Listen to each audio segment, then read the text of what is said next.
So this is the August 14th, 2023 Select Board meeting. A call to order, roll call attendance. Gibson here. Matrick present. Capiello present. All right. Join me in the Pledge of Allegiance. Pledge of Allegiance to the flag of the United States of America and to the republic for which it stands, one nation, under God, indivisible, liberty and justice for all. Thank you. So agenda review and approval. Anyone have any comments on the agenda? Everyone good to go? Okay. Could someone make a motion? Remember your microphone. Motion to accept the agenda. Second. Agenda review and approval, motion then seconded. So we'll proceed to public comment. Public comment is limited to 3 minutes, and we have a very long, where is it? Statement. Meetings are open to the public, but public participation is limited. If you wish to be heard by the select board, please note the 2 public comment portions of the meeting. So there's one now and one near the end. You can speak on items on the meeting agenda and or matters pertaining to the business of the select board. In addition, public hearings may be scheduled for specific public comment or matters. Speakers must be residents of the town of Barrington, property owners in the town of Barrington, and or designated representatives of recognized civic organizations or businesses located in the town of Barrington. When they are addressed and permitted to speak by the chair, speakers first need to recite their name and address for the record. Visitors should address their comments to the chair and the select board as a body and not any individual person. Each speaker shall be afforded a single opportunity for a comment limited to 3 minutes. So either at the beginning or the end of the meeting. Public comment should be limited to 15, but that's if you have a regularly scheduled time to do that. Visitors should not expect a response to their comments or questions since the select board may not have discussed or taken a position on the matter. Public comment is not a two-way dialogue because speakers, select board and or the town administrator. The chair will preserve strict order and decorum at all select board meetings. Obscene, violent, disruptive, disorderly comments are those likely to induce violence, disruption, or disorder are not permitted and will not be tolerated. Complaints regarding town staff should be directed to the town administrator. All right, public comment.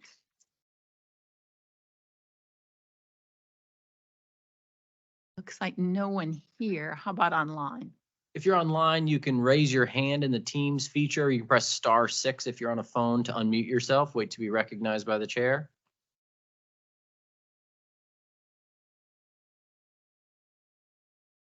Seeing anything online either?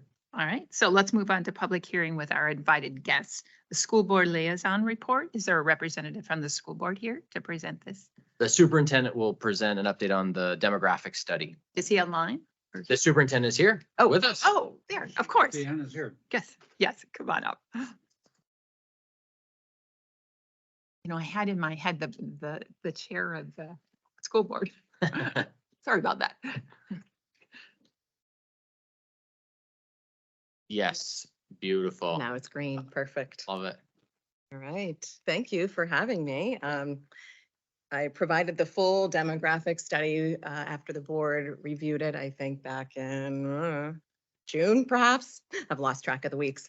And so what I've done tonight is just pulled out sort of some of the more salient slides that we looked at as a board at our workshop session on June 19th, when we started to pull apart the information and determine what does this mean for our schools and for our community here in Barrington. So interestingly, it'll show, the charts will show us pretty flat, but when you look around, the landscape tells us something different, right? So I'll just walk you through some of this information and then hopefully be able to answer any questions that you might have.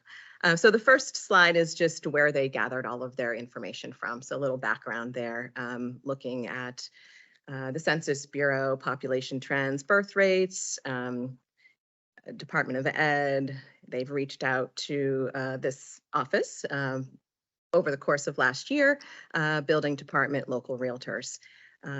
We also actually, at Dannon's suggestion, looked at the Barrington Community Profile on the Stratford Regional Planning Board document as well. So interestingly, that information corroborated everything that NESDEC put together for us. So that is always nice when your data is clean. So when we look at the next slide, so this I spoke to briefly, overall in the state, it shows enrollment trends are declining. However, they do note that about half of New Hampshire districts are finding an increase, and we, I would say, are in that half, especially with our the building that's going on in town. So, Yeah, they're available. but not on the screen. I can pull them up. Yes. Put people in. Great idea. So overall, we would, I think everybody in this room would agree that we are probably sitting in those half of the districts that are increasing, not either stable or declining. The next slide, overall population, I'm sure you all have seen this. This is just the town's demographic and fairly stable, but we can see the increase from 2000 up until 2020, which this one goes through. Another interesting point is the median age across not only the county, but the state. Barrington's median age is below those two averages. So it also speaks to what a lot of the area real estate companies have said, that the most of the buyers that they see are young families. And then anecdotally, they have also shared in the full study that when they talk to people about why Barrington, they say, well, it's a great, safe community and has great schools. So this is why we want to be here. So we're seeing those younger families move in with children. So the reason right now it shows us as flat is only some of the projects are taken into account in the profile that they've put together so far. So we would like them to crystal ball it, because some people feel as though that's what a demographic study is, right? So enrollment studies just look at trends. The demographic study digs a little bit deeper, but they will only take into account in their charts the information where ground has been broken. So a lot of times you've all seen it. Developers will buy a big plot of land and then it sits, you know, for 5-10 years. So that's why they don't do that, is they wait until there's actual, you know, move-ins on the horizon to fulfill those numbers. So Meeting House, I think we all know, has been around for a bit now. We have already absorbed that increase into our schools. There are definitely a few streets developments that really weren't looked at, and I don't mind disclosing, I happen to live on Thatcher Way, which is why I'm able to give you such detailed information. So that is just sort of a caution. Makes it nice when you actually live in town, so you can keep an eye on what's going on and not have that separation. So just on that street, this was presented in the spring. So now 2 of those high schoolers have graduated. One is still a high school student. So just on that street, we have a classroom full of kiddos under the age of 5, which is not really taken into account anywhere in this information because it was such a small development at the time. So again, you can see the chart that takes into account the projects that have broken ground. That shows us fairly stable. But then we flip to the next couple of pages. So these are the approved projects not currently under construction. Before I look at those, I know there was a question, Connor, you had asked, how do they determine the numbers versus 2 bedrooms and 3 bedrooms? So they have a range. When they review new residential projects for potential or projected student yield, they look at the number of bedrooms per unit, and then they have a range based on those number of bedrooms. So 2-bedroom units have a minimal impact on student enrollment. Approximately, we all don't love approximately, we're trying to staff classrooms, right? Approximately 10 to 15 students per 100 2-bedroom units. So minimal impact there. If you go to a 3-bedroom unit, then it jumps to 60 to 85 students per 100 units. So that's a pretty big jump there. You know, a 2-bedroom unit, right? It could be a couple that doesn't have school-age kids anymore and just has a guest bedroom, you know, whereas if you get into a 3-bedroom home, you're pretty certain you're going to have some kiddos in tow. So that's where they get that range from for the 2-bedroom versus the 3-bedroom. So then they look at the pieces that aren't under construction and they give you this massive range. Well, the range is not definitive enough for me. So I took the range of the projects that are in the pipeline. And if we skip to the very last page, the possible impact, and then the demographic study summary, we can go back to. So if you look at the range, grades K to 4, there's a potential of 26 to 74 of for an increase. And that's not only a space impact because our elementary school has no more space available in it. We literally are putting up walls as we speak to create more instructional spaces for this upcoming school year. And think about the range of that. So it's anywhere from about a classroom and a half based on policy and state recommendation of class size up to 4 classrooms. So yikes. That's a big, not only space, but financial impact as well. Grades 5 to 8, between 9 and 21 potential students. So in my mind, because they're a little bit older, that's more of a stable population at the middle school level. And I also know we have space at the middle school. So maybe you have to hire a teacher, but space isn't a factor at that building.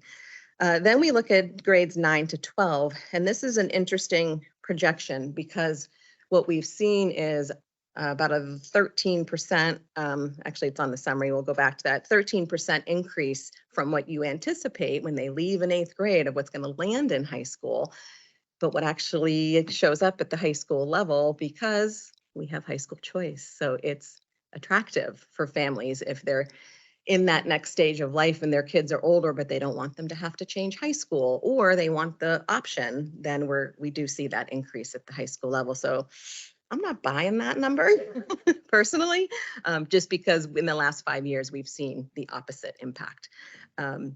So, and that's a pure money impact for us at this point. You know, it's obviously not space.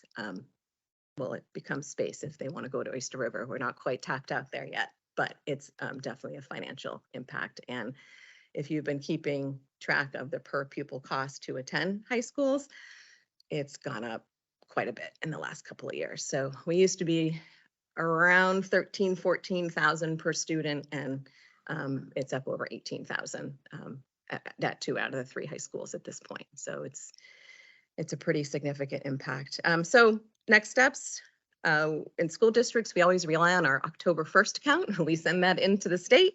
So as soon as we get those October 1 numbers, we are lucky in that we're not a transient community. So we're a pretty solid population. We don't have the come and go, which is nice.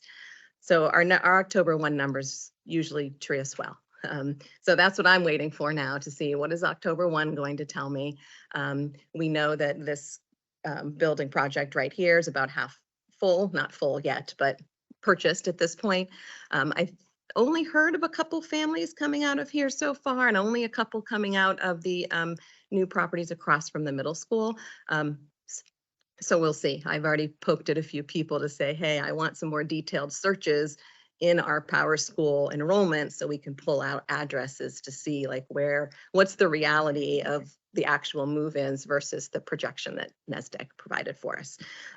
So that the research of a bond timeline in case the numbers do tell us that in 1st through 4th grade, we may need to do an addition so that we are very clear about messaging and when those things need to be filed appropriately.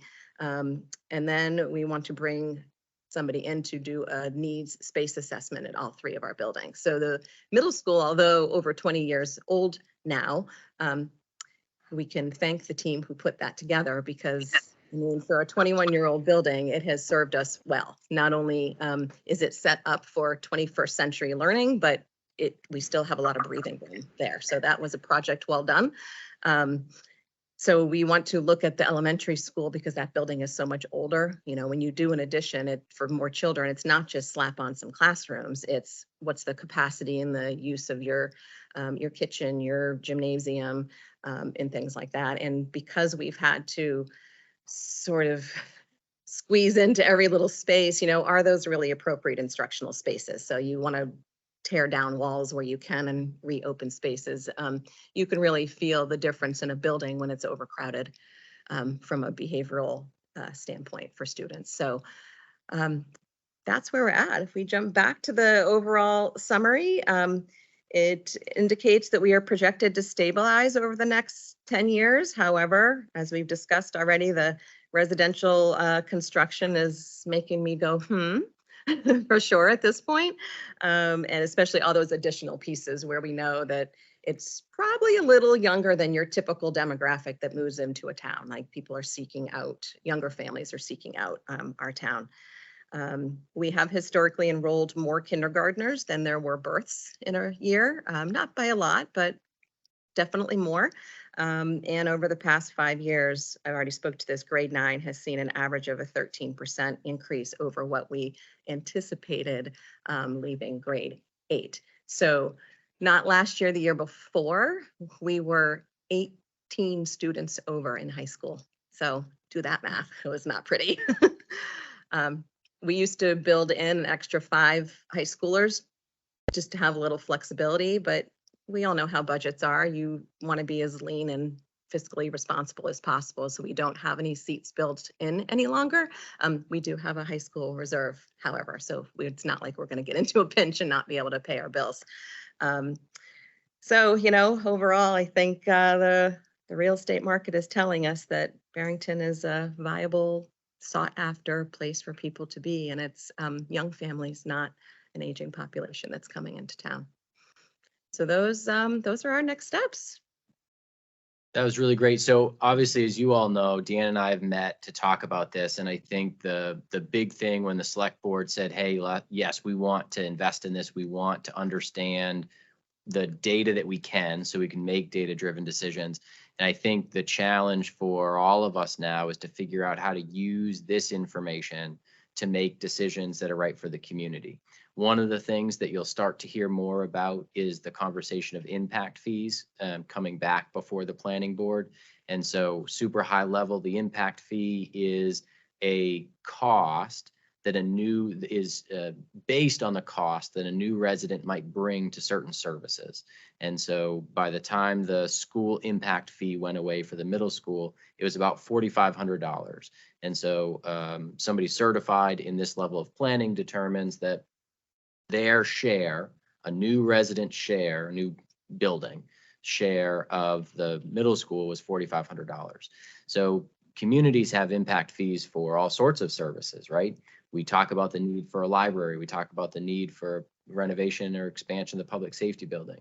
Impact fees is a funding mechanism to share or shift a portion of that burden to the new residents coming in that are necessitating the expanded room at the elementary school, the expanded space at the library, the expanded services of the public safety building. And so it's an interesting model. Some of our neighbors have numerous impact fees. You come in, you write, several thousands of dollars worth of checks. But that's a policy decision that the town can consider for, controlling this. Certainly on the planning side, zoning every year for the last few years, the planning board has recommended zoning amendments that change density requirements in certain zones and try to make sure that the zoning that's in place reflects what residents want. But it's going to require continued partnership with the school to think ahead. When is that elementary school, the timeline for when that might come forward? How can the town and school work together through the capital improvement program process to schedule those and try to plan most appropriately for residents to avoid spikes and valleys in the tax rate and things like that. So I think this is a really good example of a cooperative effort, the heavy lifting by the school for sure, but I think we all should be challenged with how do we make decisions based on this data so that we can not get caught behind the 8 ball when the next round of residents come in and the public safety building is struggling to keep up or the schools are struggling to keep up. So this is good forward thinking. And certainly I appreciate you coming. I have a question. Could you talk to us about how much space there is at the elementary school land-wise? Like how, are you limited in expansion opportunities on that property? No, we've had a couple of companies come in and give us just a preliminary, where would it go sort of, and we have a couple of options off the back end where the 4th grade wing is. But we don't want to lose our courtyard.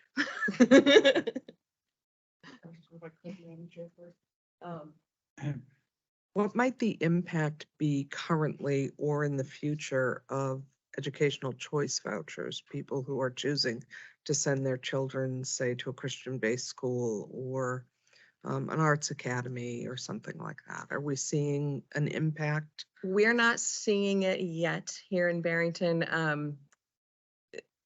There are a few families who take advantage. I think now that it's more widely known, who knows, we may see some changes. We do have quite a few students who attend the charter school in Dover, and that's proximity, right? Years ago, I worked in Exeter, and the same charter school used to be down Route 125, and so that population shifts dependent on where they land, but they're in a location now where I think they're pretty solid. So that remains to be seen as the rules around it change, because they only get a small sum. So it doesn't, yes, it helps certainly for a family to make a different choice. But what they have remaining to pay for a private school tuition far exceeds what they get for adequacy funds. And thankfully people like our schools. So most people tend to stick around. Yeah. And I would suggest But too. you're still red, Dannon. There you go. I saw you push. I don't know what you did. That's one button. but, you know. I told you I could screw it up any way you wanted to. It would appear part of the reason that people are moving here is because of our schools. So my suspicion is that not a lot of those new people that are coming in are going to then change to other schools, I suspect, but I don't know that.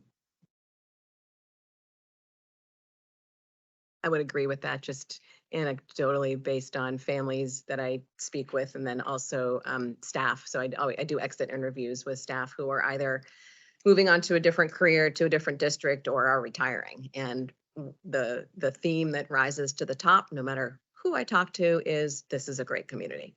So I think that speaks to that point that families are moving here for the schools partly, and that there's still breathing room in town, right? There's still land, and it still feels like you're not in a city, but you're close by. So we're just in this attractive corridor off of two major roads. Right. It will eventually be newly paved, maybe, piecemeal puzzle work, but one day it will be newly paved. Good question. Thank you. Thank you. Thank you. Thank you for Nice to having have me. Thank you very I am much. certainly happy to come back and give an update after we have our October 1 counts. If we start to, so if I'm feeling a little pressure to move a little more quickly than I think, I'll reach out and see if Okay. you want an update. Deal. I know that we had a very low kindergarten count last year headed into first grade. That used to make people panic because we weren't prior to full day kindergarten, because then the first grade numbers would go up because people would come back into district. We don't see a lot of that now that we've had full day for so many years, 10. But we do have an increase. I think we are now 7 students up from the 86 that we ended with in kindergarten into first grade. And we've already made some adjustments teacher wise, so there might be some more adjustments, but we'll figure it out as it gets closer. So thank you all. Thank you Sounds like so it's a much. evening, so I will head out, leave you to your business. Enjoy. Thank you. We have a second invited guest, Susan Gaudiello, who's a library trustee chair. Would you like to come up? I get that from history company over. Wherever. I think she's just probably keeping it out of the way, but you're welcome to sit or stand, whatever your preference is.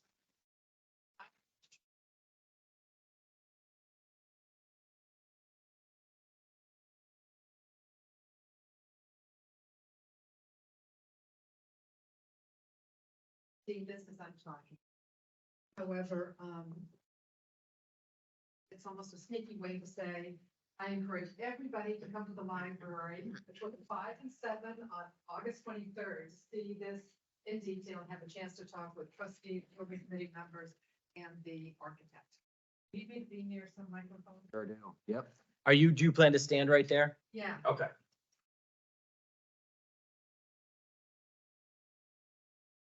Wasn't here for the beginning of the explanation of how this works, but I see green, so I guess I'm on. Good to go.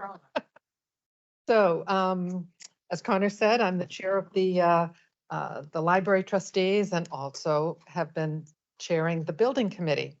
What I thought I would do is do a quick little review of where we are and why we're where we are, and then talk to you about the siting, the considerations, and where we are in the design. And then happy to take, of course, all your questions. As you know, the trustees, with input from the Library Foundation, selected the Ramsdale Lane property for the new library. Our considerations, our options, and we asked residents for their input as well, was a undetermined town center location near Califf's or the Christmas Dove, somewhere in that vicinity, and the Ramsdale. The reasons we chose the Ramsdale site were partly because the town already owns the land, so it was very certain. We were uncertain about the sites. We wouldn't know until some future date about site options there. We came up with this vision of a community campus, locating the library as it is now not as near as it is now, but near the recreation building, near all those fields. It also, we came up with the idea of making a much smaller library and allowing the current library space to be converted into public meeting space, community center functions, and of course, recreation department offices and such, because they are in dire need of space as well. When we sought resident input on this decision, primarily through surveys and also at the March event that we had, it was somewhat even between town center and Ramsdale, but with a heavier emphasis on Ramsdale. The main concerns that we really heard were concerns about traffic congestion in the town center, the lack, as you know, of sidewalks and crosswalks. I know those things can be brought in, but it wasn't there now. So they just felt that the Ramsdale Lane was a safer site. And of course, people with young children love the idea of having the playground and all the recreation activities right there as well. As far as the specific site on the Ramsdale property, the architect basically said he would show us every single place that it could possibly be. And we did that. We did a site walk and we really discussed what are the various options. This colorful little box here that's the option that was favored by the building committee for a number of reasons. I'll start with the downside. The one observation is it's further away from the ECLC than, of course, the current building. This is the current building with rec here, and this is the current library here. The advantage of this location was rec told us several things. We did a lot of communications with primarily with Jesse at the rec, and I met with the rec commission earlier on. They did not want to have any interruption of the playing fields. They really wanted to have space for pickleball courts, and this location, which shows 3 pickleball courts, is where Jesse had indicated their preference would be. So we took that into consideration. The other thing that there has been over the years concern about where would the well be and where would septic be and would that interrupt playing fields. So this lighter colored green circle is because the proposed site for a well would be here, not over here in the playing field. It wasn't a big deal in the playing field from I think some people's perspective, because you dig a well, you do it on the off season, you grade it over, you seed it or turf it, and it's sort of invisible. But there was still that concern remained. So if we put the well here, and we haven't had engineers in to make sure we can do that, then this is your radius, and that allows septic to be somewhere over here. So this little lighter box here is a leach field for the library. The parking we also liked here. This has quite a bit of parking space that would be used for pickleball, rec, and really primarily this side for the library. So we thought that made good use of that space. This is Ramsdale, obviously, and this is Route 9. The way this is sited, the building is well situated for solar. Again, at the March meeting, we had one whole subgroup that talked about sustainability and sort of the quality of the building, and they really talked a lot. They really wanted solar. So the other thing you'll notice This was the initial design that Jason brought us. And you'll notice it's a pretty simple building. You don't see a lot of L's coming off it and all that. That makes it less expensive to build. So we really have tried to do everything to have an attractive building, but keep the cost as far under control as we can. These dotted lines here, we asked if it were to be expanded in the future, is there space to expand it? And those were the kind of locations. Now, the reason I'm not giving you a detail of this is we have a first iteration of that. And at our last building committee meeting last week, a couple of the building committee members said they wanted to see another alternate design. Because of having the library serve as the community space, we put the program room down here. But if it were near the front door, it has that potential to be able to be a room that could be used after hours, still have yet another space in the community where other community members can use it, but not necessarily be restricted to the open hours of the library. So that was just last Wednesday that we met, and Jason is now, our architect is now working on another iteration of this. So we haven't decided exactly which way we're going to go on that. So this is still early stages. Let me see if I had any other comments on that.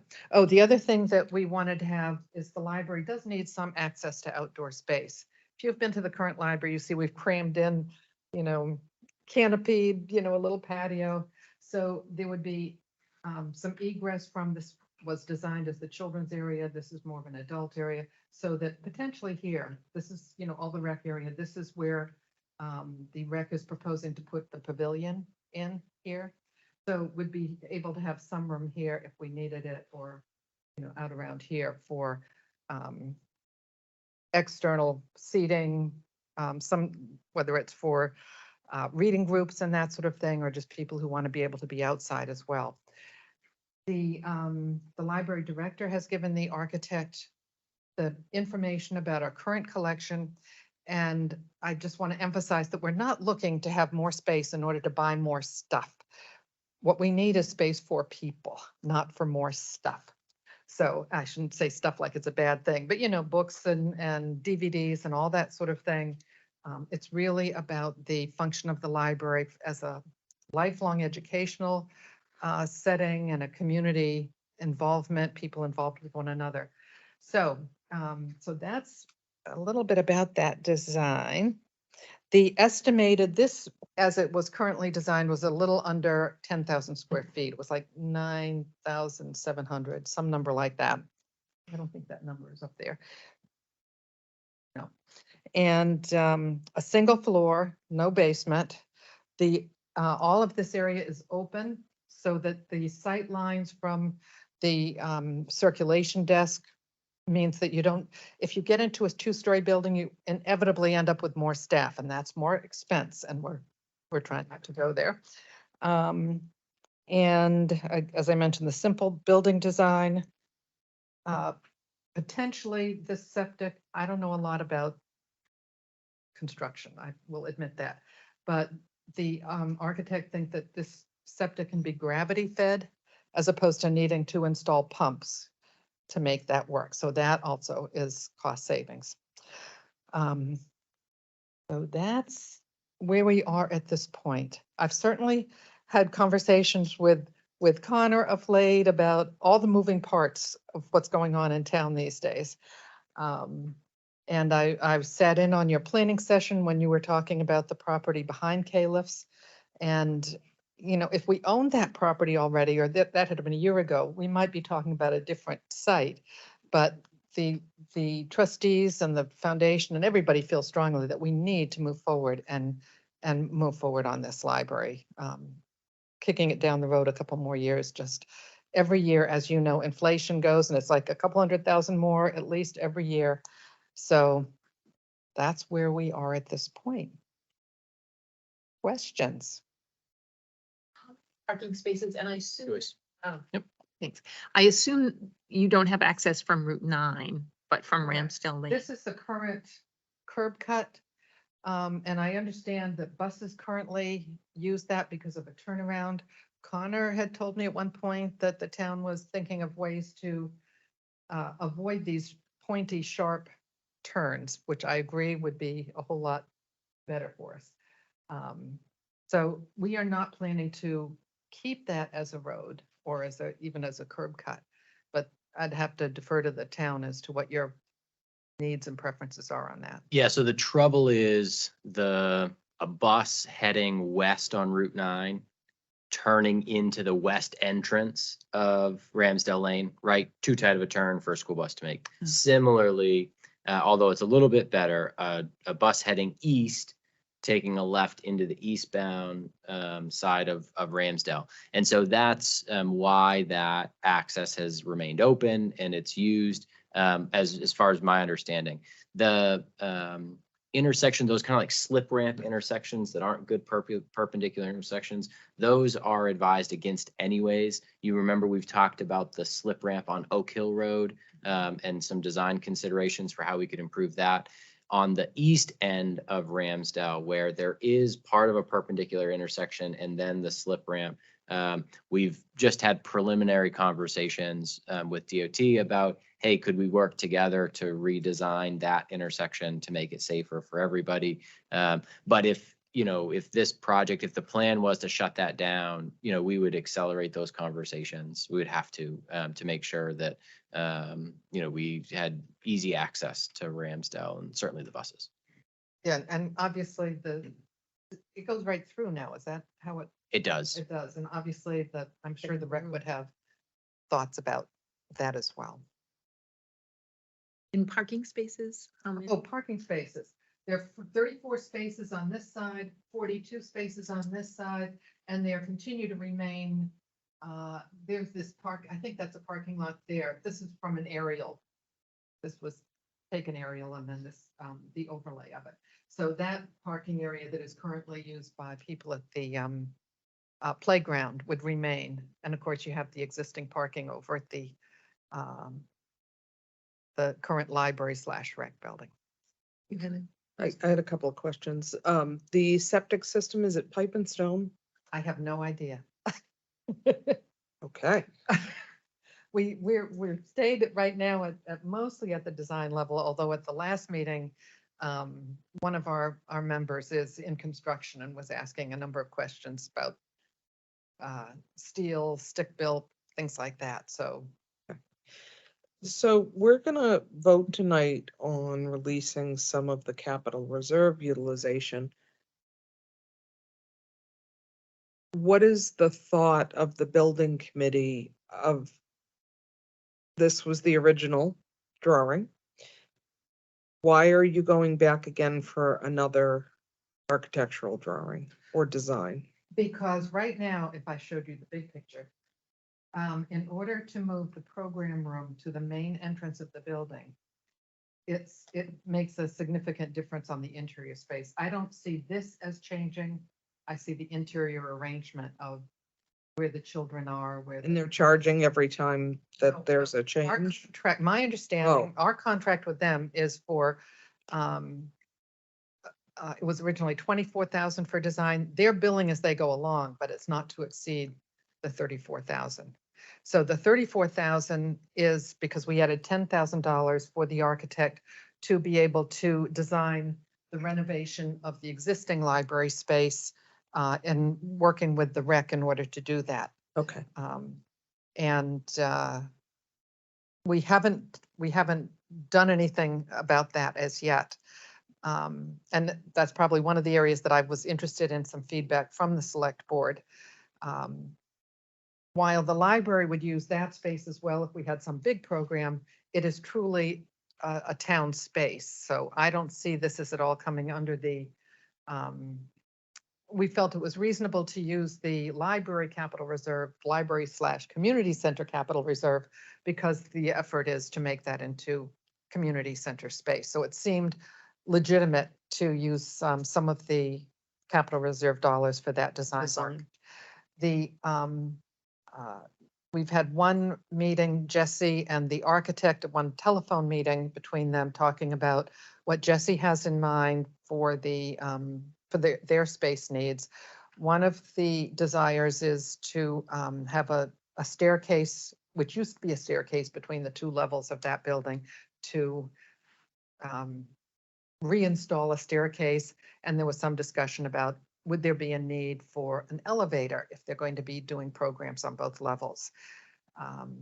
I do not know what building code requires on that. I think Connor suggested, I think it was you, that the building inspector be consulted, the fire chief be consulted to find out what would be required. If it's required, that's a big price tag all on its own, but it's also a very logical desire on the part of rec. So I guess I want to encourage the select board or the town to be involved in those decisions as that design process moves forward. Because the effort was to come up with a cost to, what would it cost to renovate that space to meet the desires? I have two more questions if I could. So the original design a couple of years ago was 2 levels and this is just 1 now? No, Oh. I'm sorry, the original, I was not on the board at that time. I'm but the thinking like original building- 2018, 19. Yeah, and I think it was 2 The very levels. first year, they had a 2-level. This bottom level did not have an elevator because the bottom level was primarily for the rec, Okay, for storage of equipment for the playing fields and so on. I think it had bathrooms inside. So they Oh, didn't have okay. porta potties. The second year the proposal was brought forward, and I'm looking at you, Connor, because I don't know if you'll remember this. I think I was told that they eliminated that lower level to cut the cost for the second year. And the rec had said, we don't really need it. We can do fine with porta potties and whatever the storage options they had. Is this double the square footage from what we currently have or triple it? Oh, no, I'd have to do math. We have 3,700 square feet in this building. Okay, This was like, I'm gonna say 9,700. So, In between. About twice. so. Okay. it's yeah. maybe a little more than twice, 200 times. And obviously, the cost to build continues to go up. Yes. Where are we at cost per square foot right now? Until we get the design and then the construction management firm to take the design and do all the specs. The only thing that we have been using is the same number I gave you before, which is sort of an industry average for libraries right now of $450 a square foot. Okay, The latest that I saw, I know that the library director, Liz, was asked by planning for the capital improvement, the CIP, asked for a number. And what the architect gave us was something like 5.5 million. So down from the 6 area. With that, I want to be clear that if you looked at the outline of that, it doesn't have, I should put it this way. We are planning at this point that we will use fundraising dollars for the furnishings and, that interior stuff. If we don't have enough money fundraised to do everything we want to do, then we will just live with what the old stuff we have and replace it as we get those funds. So the focus is on the actual construction and engineering and energy and all that stuff related to that. I love the solar idea. Yes, and I'll tell you, when Jason showed us this and he showed us an exterior with all these panels. Yeah. And he said it's more than enough for the library. But then we began talking about making the library more of an electric building so that we could take advantage of all that space and Yeah. use that electricity. Excellent. So, but we'll get more into the weeds on that as the process goes forward, but definitely it has a whole solar array. I'm very, very glad to hear that recreation is not impacted in any negative way and that there'll be the potential for more space for them to operate as well. Yeah. One of the options that Jason showed early on that got quickly nixed was moving the playground here and moving this there. And it was like, he said, I'm just showing you every possibility that there could be. But that one didn't last too long. And obviously this one, we looked at what if we had a 2-story building here, but we got into that 2-story issue again. So this we felt seemed to meet everybody's needs. So, and I don't know if Jesse's on the phone, but, again, feel free to check in with her on that. She has met with Liz to look at this and review it as well. Thank you, Susan. The architects will want to work with the energy committee's energy audit findings for the building too, to see With that building. as far as renovations and things, Yes. that they may have some extra insight to help the architects. Yeah, that's gonna be really important, particularly. Cheapest way to renovate that is slap on some paint, put down some new carpeting, maybe change some lighting and call it a day. That doesn't address the connection, but it also doesn't take into consideration any issues relative to that. I know that Jesse had told us that, I guess, this east wall of the gym is a big problem and is gonna need a big chunk of change to fix that. But our architect's not gonna be involved with that part of it. He has, all I know about the work on this so far is he's had his team come out to actually measure exactly the current library space so that they'll be prepared for design work. Rob, do you have a timeline for when that energy audit will be ready? I just got an update today. We had talked about it because I knew that that was going to be a piece of it. So they expect the draft report. The consultant has done their field work. They expect a draft report later this week. Cool. And so I suspect that will go maybe an iteration or two, look at the results, and we'll get a final version of that. Remember, that was largely grant funded, and awesome work by the Energy Committee getting that done. And the plan would be is that will advise the town and the select board on decision making, where to make investments in that building. We expect that east facing wall will be a big priority. Just because of heat loss and trying to keep the heat in that big open gym space. But we'll let the energy audit again make data-driven decisions and use that. What does the highlighting below the current library show? This, Yeah, I don't know. I don't know if it's wetlands or what it is. It's That's a reasonable guess. because, naturally, well, I can't, and of course it was, you can't put anything with that. okay. In that forested area, it's not, I don't know if it's not buildable or what, but. Yeah, I know that it's wet. I would have guessed that the wetland area would have been a little bit bigger. We had a dream a couple years ago to use the big mountain of limited reuse soils down at the highway garage to fill that big hole and double the size of the fields. Something like they didn't want kids playing on top of soils excavated from a roadway. I don't know, but it's going to remain a hole. Yeah. it So sounded like it we was do not. have a nod that it is wetlands. He's on the committee. Yeah.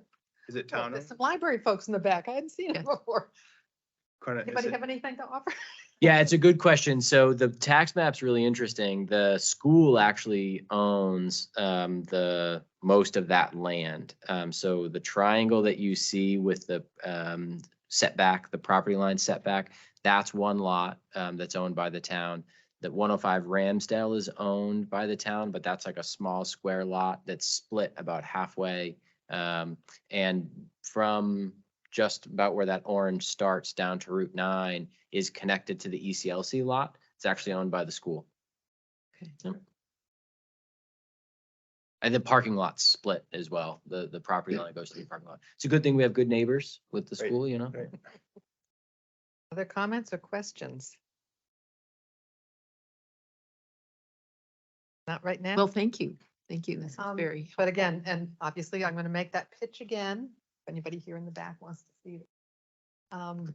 This and other boards and electronic, probably Zoom things on the television screen at the library, all that will be there along with our architect and building committee and trustees on the 23rd, Wednesday, the 23rd from 5 to 7. So I hope to see you all there. Thank you. Thank you. Thank you. We will move on to agenda item C, which is issuance of building permits. We'll start with the Longshore Drive, a private road for Dale and Sarah Kendall, map 101, lot 54. Oh, you're right, 58. Yeah. Read that wrong. Deal Candle Long Shores Drive. You're looking to build a house. So the select board, you have a memo from the planning board, which summarizes the review from department heads and a recommendation from the planning board. So just to go over briefly, the recommendation is to patch the existing pavement of the road up to the far end of the subject property.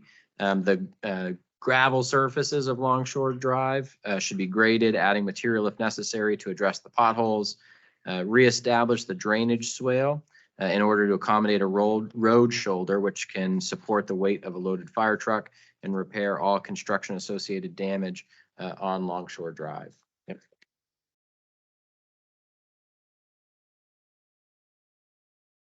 And could you talk about the cost of the proposed project and the cost of the road improvements? The road improvements, we did a lot of the shoulder work with the gravel in there. And I still have to patch the asphalt there. So this was presented as option one of a category 3, which is to meet the road standards. And so the select board isn't looking for a 10% investment. The proposed recommendations would bring the road to the full road standards of 16 feet wide with 2-foot shoulders on either side. I think through the conversation, I think it's assumed that that is less than the 10%. But it's the meeting the road standards is what's important, and that's what this application is proposing to do. Correct. Thank you for the Thank you. clarification. Thank you. Of course. Thank you, Connor. Yeah, no question. Questions? Anyone? So, It looks like we meet standards here, so I would, Public comment first. yeah, any other public comment? yeah, so any comments here from select board members? So we'll open it for public comment. So this is a public hearing just on the topic of the issuance of a building permit on map 101 lot 58 on Longshores Drive. So if you have a comment you'd like the select board to consider in their decision making, now's the time to do that. If you're online, you can press *6 if you're on a phone, or raise your hand, register a comment. Not seeing anything online either. Okay, so then I will entertain that motion, Dan. All right, I move that we issue a building permit on map 101 lot 58 As presented. as presented with the repairs as presented. And I would second that. Roll call. Hardikoff, aye. What's an aye? And Trick, aye? Happy LOI. So that motion is carried. Awesome. Yeah. So, Thank you. so I'm supposed to pick it up here because I need to register something. Right, reach out to the building inspector. It'll take a minute. The select board, I said take a minute, it'll take a few days. The select board will sign off, and then the building department will reach out to get the rest of the process taken care of. Okay, how long does that take to get signed? Is that just, It's a few days anyways. Okay. Yeah, don't expect to hear anything tomorrow. okay. All right. Thank you. Thank you. Next, we'll look at issuance of a building permit on Kelly Lane, a private road for Joseph Sweeney and Devin Beckworth, map 234 lot 6. Is there anyone here to speak to that?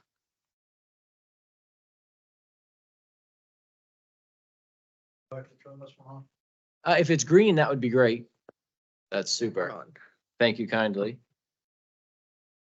I'm Joe Sweeney. Devin and I live at 96 Rocky Hill Road in Somersworth, present time. I'm hoping to be into our house on Kelly Lane by Christmas. So that is part of my request for a building permit to get that done.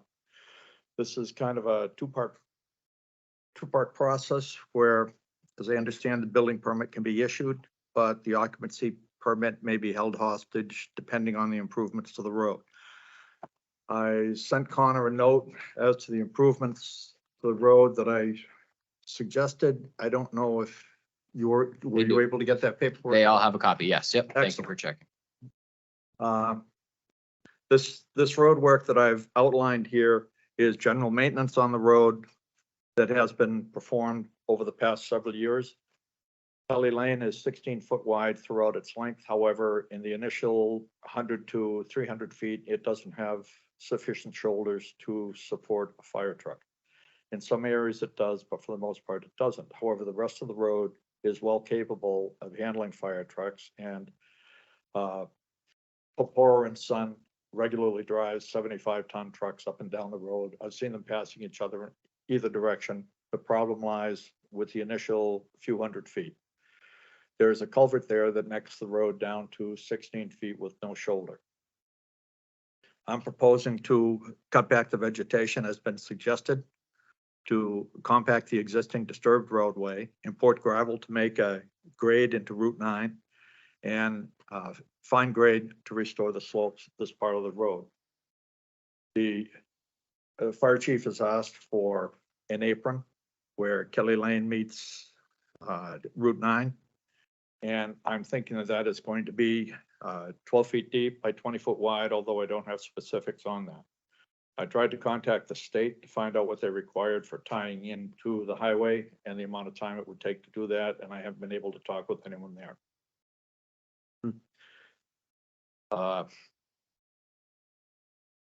The permitting process with the state, I have anecdotal information on that it is a long, involved process. So I would like to work ahead with my building permit and work with you folks to come up with a reasonable compromise on this road to accomplish the tasks that need to be done so that my occupancy permit is not held up. To the road, to improve the road as described according to requirements is going to cost $25,000 to $30,000. I have an estimate from TF Moran for the engineering and surveying costs. Some permitting costs that run $8,900, I believe it is, on the second page.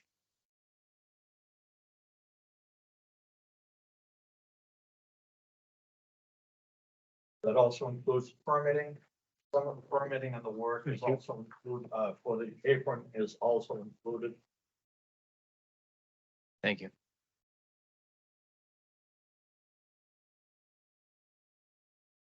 Excuse me.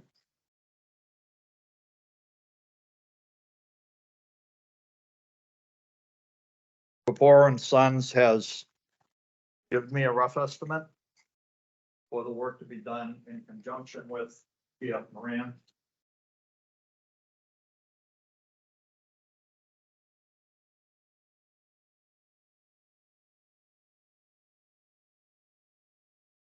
Thank you.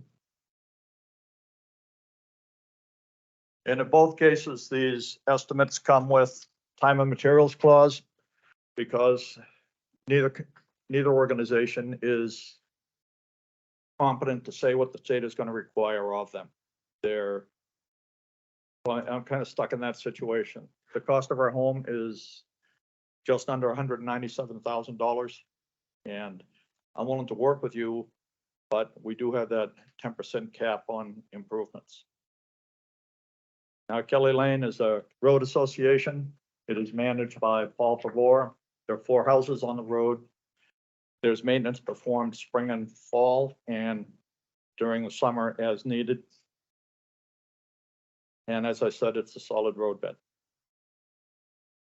Mr. Sweeney, if I may, obviously, this is the first time any of us have seen these 2 documents. Can you clarify exactly what you're proposing to do to the road? Are you proposing to do all of this work, or you're No. just presenting it to show how much it costs? Presenting to show how much it costs. I'm proposing to do items 1, 2, 3, and 4 in my initial presentation, as well as investigate the cost of the apron and install the apron if it is financially viable. Okay. So some additional background, the planning board reviewed this and department heads reviewed the application as well. It was originally presented as an option 1 application, which meant that it met the road standards. Department heads and the planning board felt that it didn't meet the standards because of the shoulders, as Mr. Sweeney mentioned. And so the planning board recommended that Mr. Sweeney present the select board with a scope and proposed fee of work to be done to meet the option 2 provisions of the policy, which talk about making incremental improvements, 10% of the construction costs. And so that was included in your packet.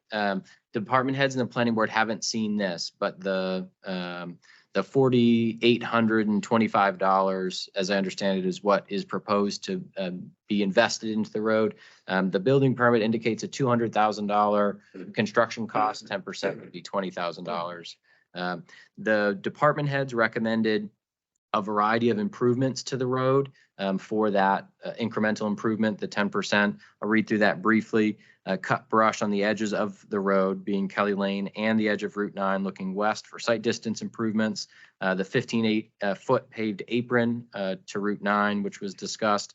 Reestablish the drainage swale in order to accommodate a road shoulder, which can support the weight of a loaded fire truck. Reestablish existing shoulders to 50 feet past the subject property in order to support the weight of a loaded fire truck. Widen road at existing 16-foot culvert to meet the road standards.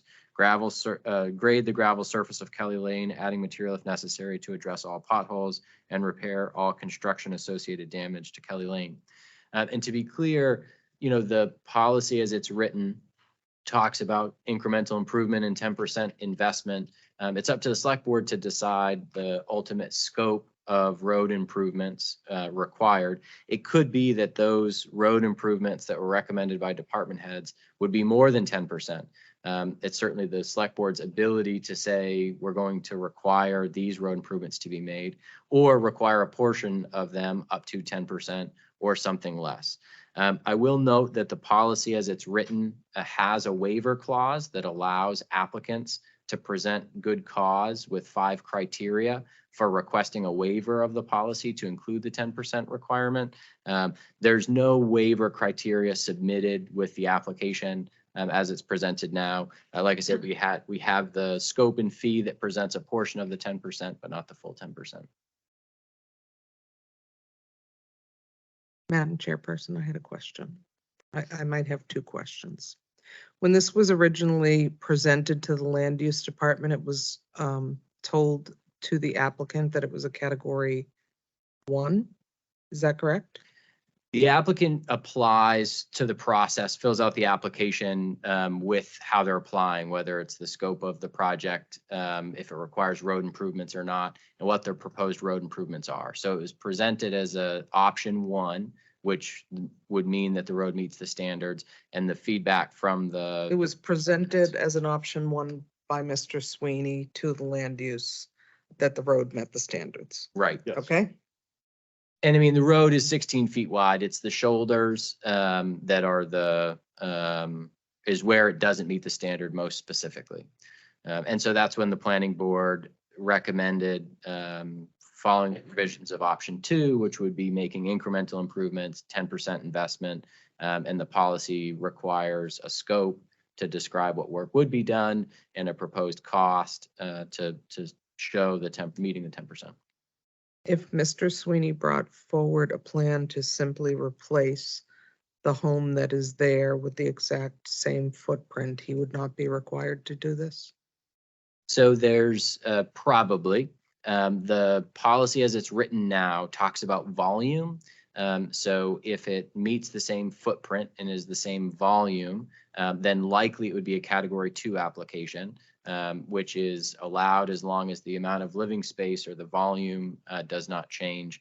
I'm not sure, I'd have to look at the site plan to see if there are any setback issues, but the staying inside the same footprint would be important for that if there were other. If I may, Please. I applied for a variance on setbacks because of a hardship having to do with wetlands. And I was granted that. We're adding 500 square feet to the house. The original footprint was an L shape and we've just squared that off.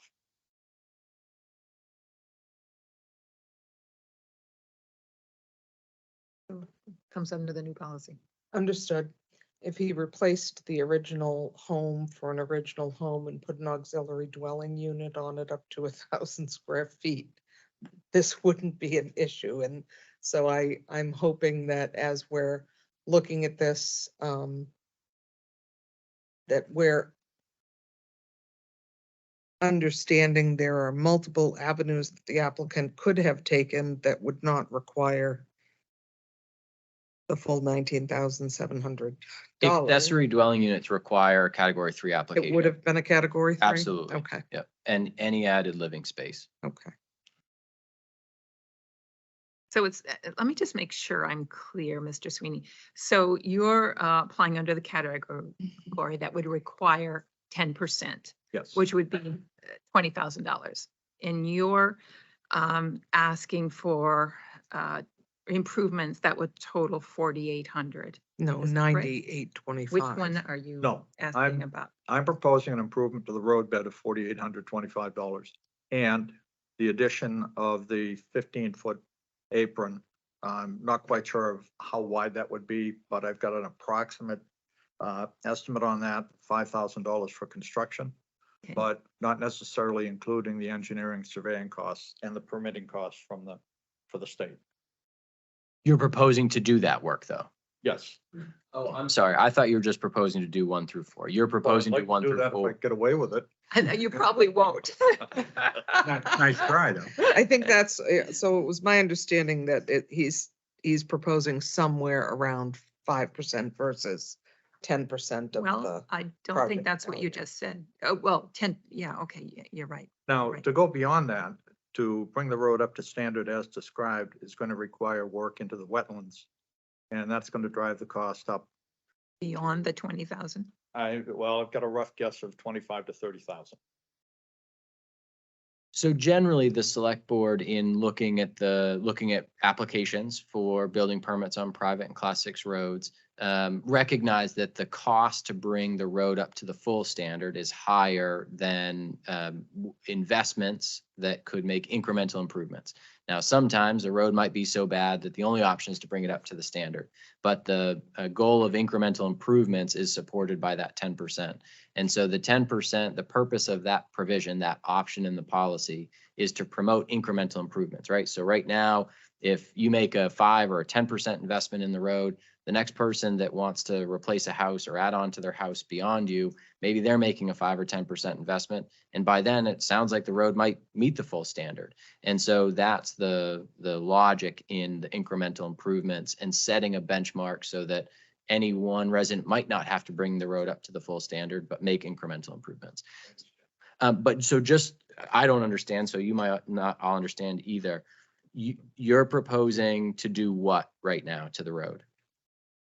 And you can, using this document. I'm proposing to come to an agreement with you folks to improve the road in the spring. Reason being that the winter's coming on us fast and my contractors are all busy and the rest of their schedule is set. I'm thinking that by the time the house is ready, we will come to a decision as to exactly what we can do. And we will know a cost of adding the apron to it. So that's new information. And to be clear, the select board, the building inspector cannot issue a building permit without the permission of the select board. I understand that. So the select board need to authorize the issuance of the building permit. You referenced the certificate of occupancy. In reviewing the criteria to issue a certificate of occupancy on a class 6 and private road, the building inspector will look at any requirements that might be road improvements prior to issuing that. So you're right about that. The policy says that the road improvements have to be completed prior to the issuance of a certificate of occupancy. If I heard what you said right, you're proposing to move into the house and do the road improvements afterwards. I talked with the building inspector and he said there was a vehicle whereby I could post a bond or sign a contract with the road, agent. no, not the road agent, but Road with- association. deals with the road to do the work and to postpone it for that period of time. So that's happened once before, but that was somebody who applied for a waiver and asked to do that.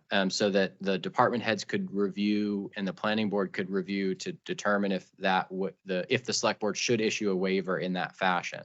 I don't know the specifics of Kelly Lane. The one and only time that happened before, it was just for the replacement of one culvert. And the road association had planned to do that in the spring because of or no, they were planning to do that in the fall, waiting for low water to replace it in the fall. So I think the circumstances were a little bit different. So I don't think it would be guaranteed that that they would do that, but you'd have to ask And what I to have asked. that waiver in your application. So the policy sets forth 5 criteria to request a waiver from the policy that you would explain to the select board so the department heads could review and the planning board could review the reason that you're asking for an exception from the policy and make a recommendation to the select board. Yeah. Mr. Sweeney, Yes. I'm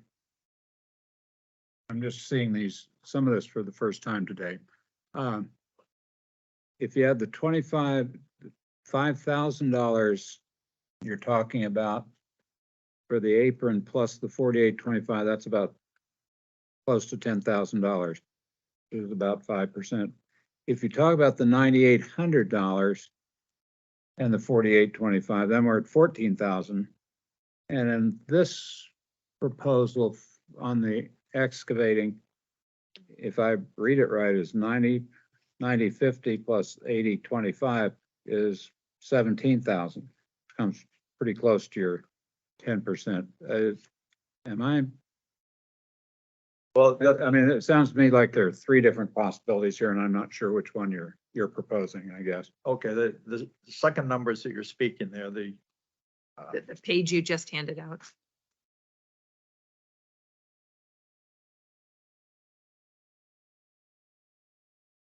And then maybe that's a fourth one, but There's a document dated 8/6 that you just handed out this evening. There's a document dated August 10th yeah, that was here we are, included in the here we are. packet. Okay, TF Moran has to do engineering, surveying, and approach the state for a permit. sure, That is $8,900, okay, I believe. right, thereabouts. Now, once that is approved and they say, okay, go ahead, then Pavora and Sons Excavating will perform items 1 through 7 and 1 through 5 for a total of about 17,000 on top of the 98. Okay, And on top of both of those numbers are time and materials possibilities that may run another $3,000, $5,000, $7,000. I just was having a little, I I was understand. confused. So including the engineers, Purpura, the 1 through 4 items you listed, and the apron. Of all of those, I'm still not clear how much you're proposing to do and what would be the total price you're paying to have it done. I think it will be about $9,800. And that is the 4,825 to do items 1 through 4 on the road as soon as I can get to it. That's standard work that was done on the road over the years past, not all of it at once, but here and there through the years. And then secondary is to install the apron, where there will be engineering surveying costs on that and construction costs to the tune of $5,000. I don't know what the engineering and surveying costs and the permitting fees are going to be with the state. So you're not planning to do the engineering in the Purpura. I'm going to That's do what I- whatever engineering has to be done to do the apron. And that's not delineated in this Am I- report here, what So, those costs would be. yeah, so this is the 4825 plus the $9,800 engineering. No, the $8,900 for engineering is for the total project, to bring the entire road up to standard. But you're proposing not to do that. I'm Is that proposing not to do that. I'm proposing to approach it piecework, to do the 4,800 on the road and to do the apron. I'm not exactly sure what the engineering costs on the apron are going to be because TF Moran didn't break that out, but I can get that number and add it in here. The construction for the apron by Pavora and Son is estimated at about $5,000. I think he's proposing to do just the scope that's on the August 10th document, Right. not What would anything be- that was given tonight. Okay, About 5% 5%. versus 10. right. And if I'm understanding right, you're proposing to do this in the spring after you would have moved in. I'd like to get this done as soon as possible. I don't think that will be possible because of the workload of my contractor and the permitting process on the state and what the engineering firm has to present me with.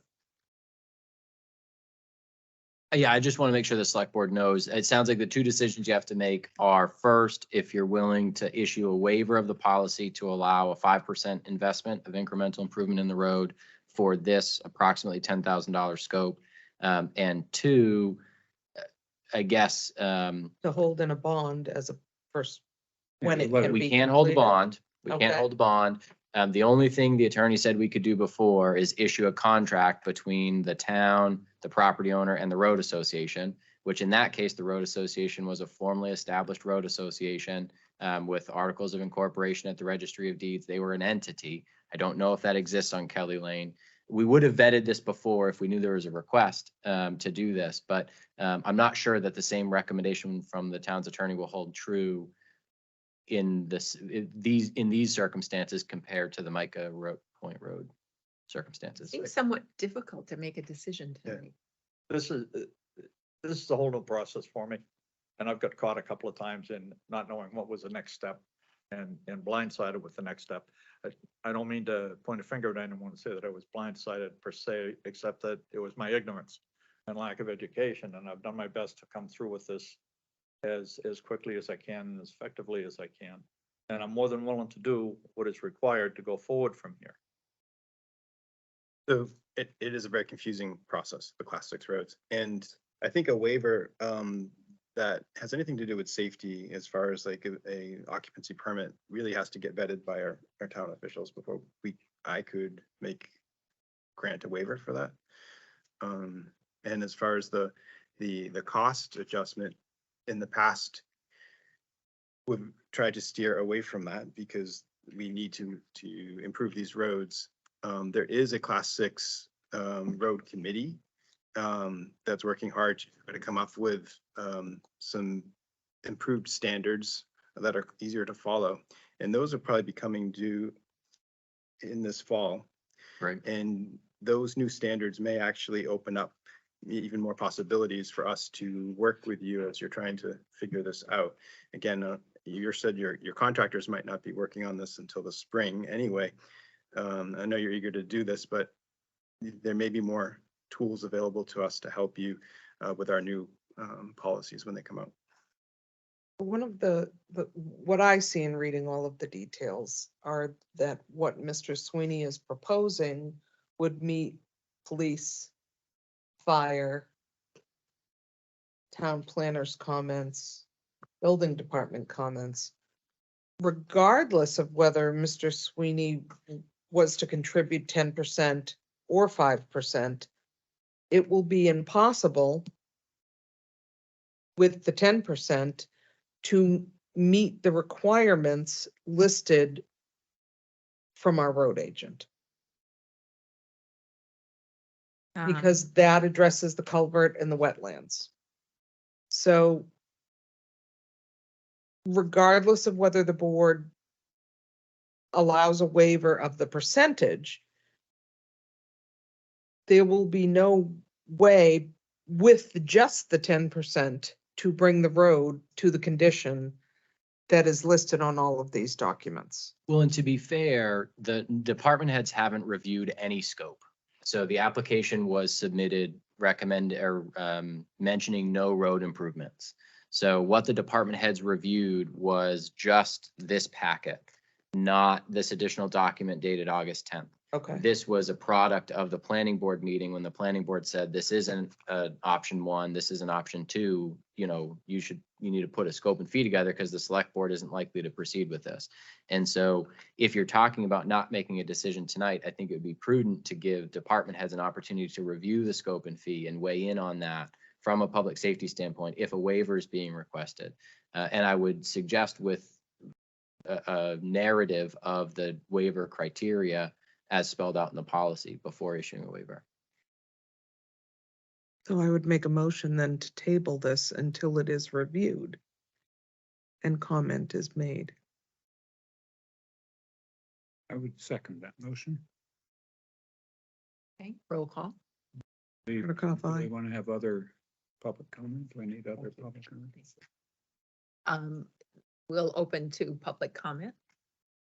First, is there anyone in the room that wants to talk to this issue? Okay, and online? The town planner has her hand up. Hi, good evening. I just have a question. We do have a planning board meeting tomorrow.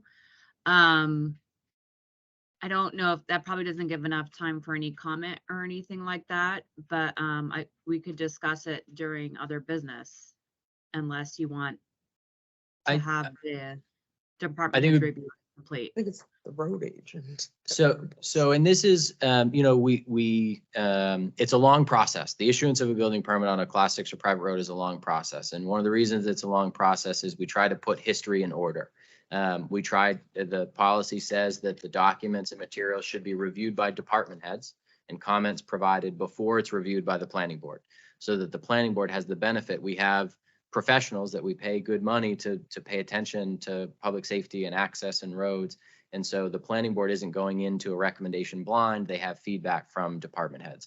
And then the planning board reviews it and they look at it through their lens to further make a recommendation to the select board. And so, you know, we've talked before about the policy and making sure that the packet is the same through each one of those 3 steps to make sure we're all looking at the same thing. And if there's new information, everybody has an opportunity to review it before the select board is expected to make a decision, especially in cases of a waiver or something that isn't just following the policy. And I would just add, just in terms of fairness to other residents who have come through this process. I think it would be good to send it back. It appears to me that regardless of whether a waiver of the percentage is allowed, the road will not be completed even with $19,700. And I think the important thing is that our road agent needs to say, if in fact $10,000 or 10%, pardon me, was provided, it would only accomplish this. Right. And does that become a barrier for Mr. Sweeney at that point? So what has happened in the past with under the new policy is recognizing the focus on incremental improvements and the 10%. This is the type of document that would be submitted with the application that the road agent would look at. And the road agent recognizing that if it meets the 10% requirement, what the road agent is directed to provide comment on is, are those costs appropriate costs for the scope? 1. 2, is that scope the best use of that money, right? Maybe somebody proposes to cut down trees along the road, but really the better improvements, the better use of that money is to bring the road bed up a little bit or reestablish a drainage swale. And so that's what the road agent should be doing when he's reviewing it. When he has an application that doesn't have a scope and fee, he goes out and identifies the deficiencies in the road consistent with the standard. And so I suspect when Mark looks at this, he would probably say, hey, there is $20,000 worth of work you could do to this road to make it better. And if you spent $20,000, you could do X, Y, and Z, and that's what you could do. And he would probably provide comment on this scope and say, you know, if you were just going to spend $10,000, this would be the first $10,000 that you would spend. And that's the feedback for the select board to say, okay, you know, the road agent, he builds roads, he knows roads. And that's the feedback we're going to rely on for decision making. Excellent. Okay. So we'll table it until that time. So you still need to take a vote? Did we There was have a a motion motion and to a table? second. Did we have a That second? motion Okay. to- And I second. Roll call. Gibson, I. Manstrack, aye. Capiello, aye. So we'll table this and let it go through the And process. What does that mean for me? That means that you're going to need to submit additional materials, specifically a waiver request Mhm. for both completing the road improvements prior to the issuance of a certificate of occupancy, and also for a waiver for the 10% investment in the road. And the waiver provisions are spelled out in the policy, but certainly if you have questions, you can reach out to the building inspector. Mhm. We can make sure you have the support that you need. Thank you. Thank you. All right, moving along, we'll talk about the issuance of a building permit on Holly Lane, a class 6 road for Kevin and Jean Roy, map 270, lot 74.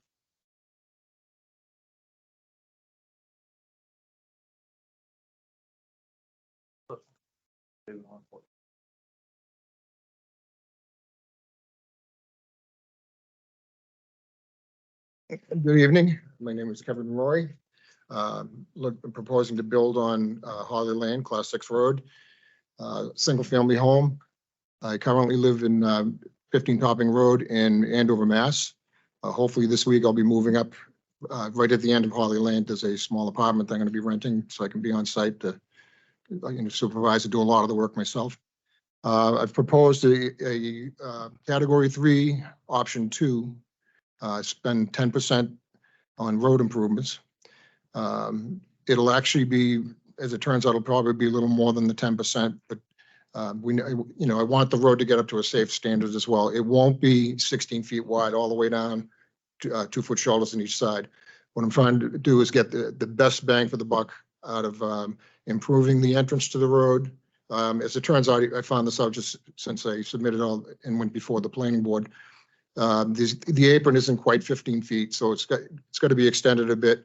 And I'm actually proposing, I'm going to probably extend it over where the first culvert is. That first culvert has to be replaced. It's a 10-inch PVC pipe that's just not sufficient. So that'll all be improved. The whole entrance to the road will be widened because it necks down to only about 10 feet, 11 feet right there. So that needs to be widened significantly.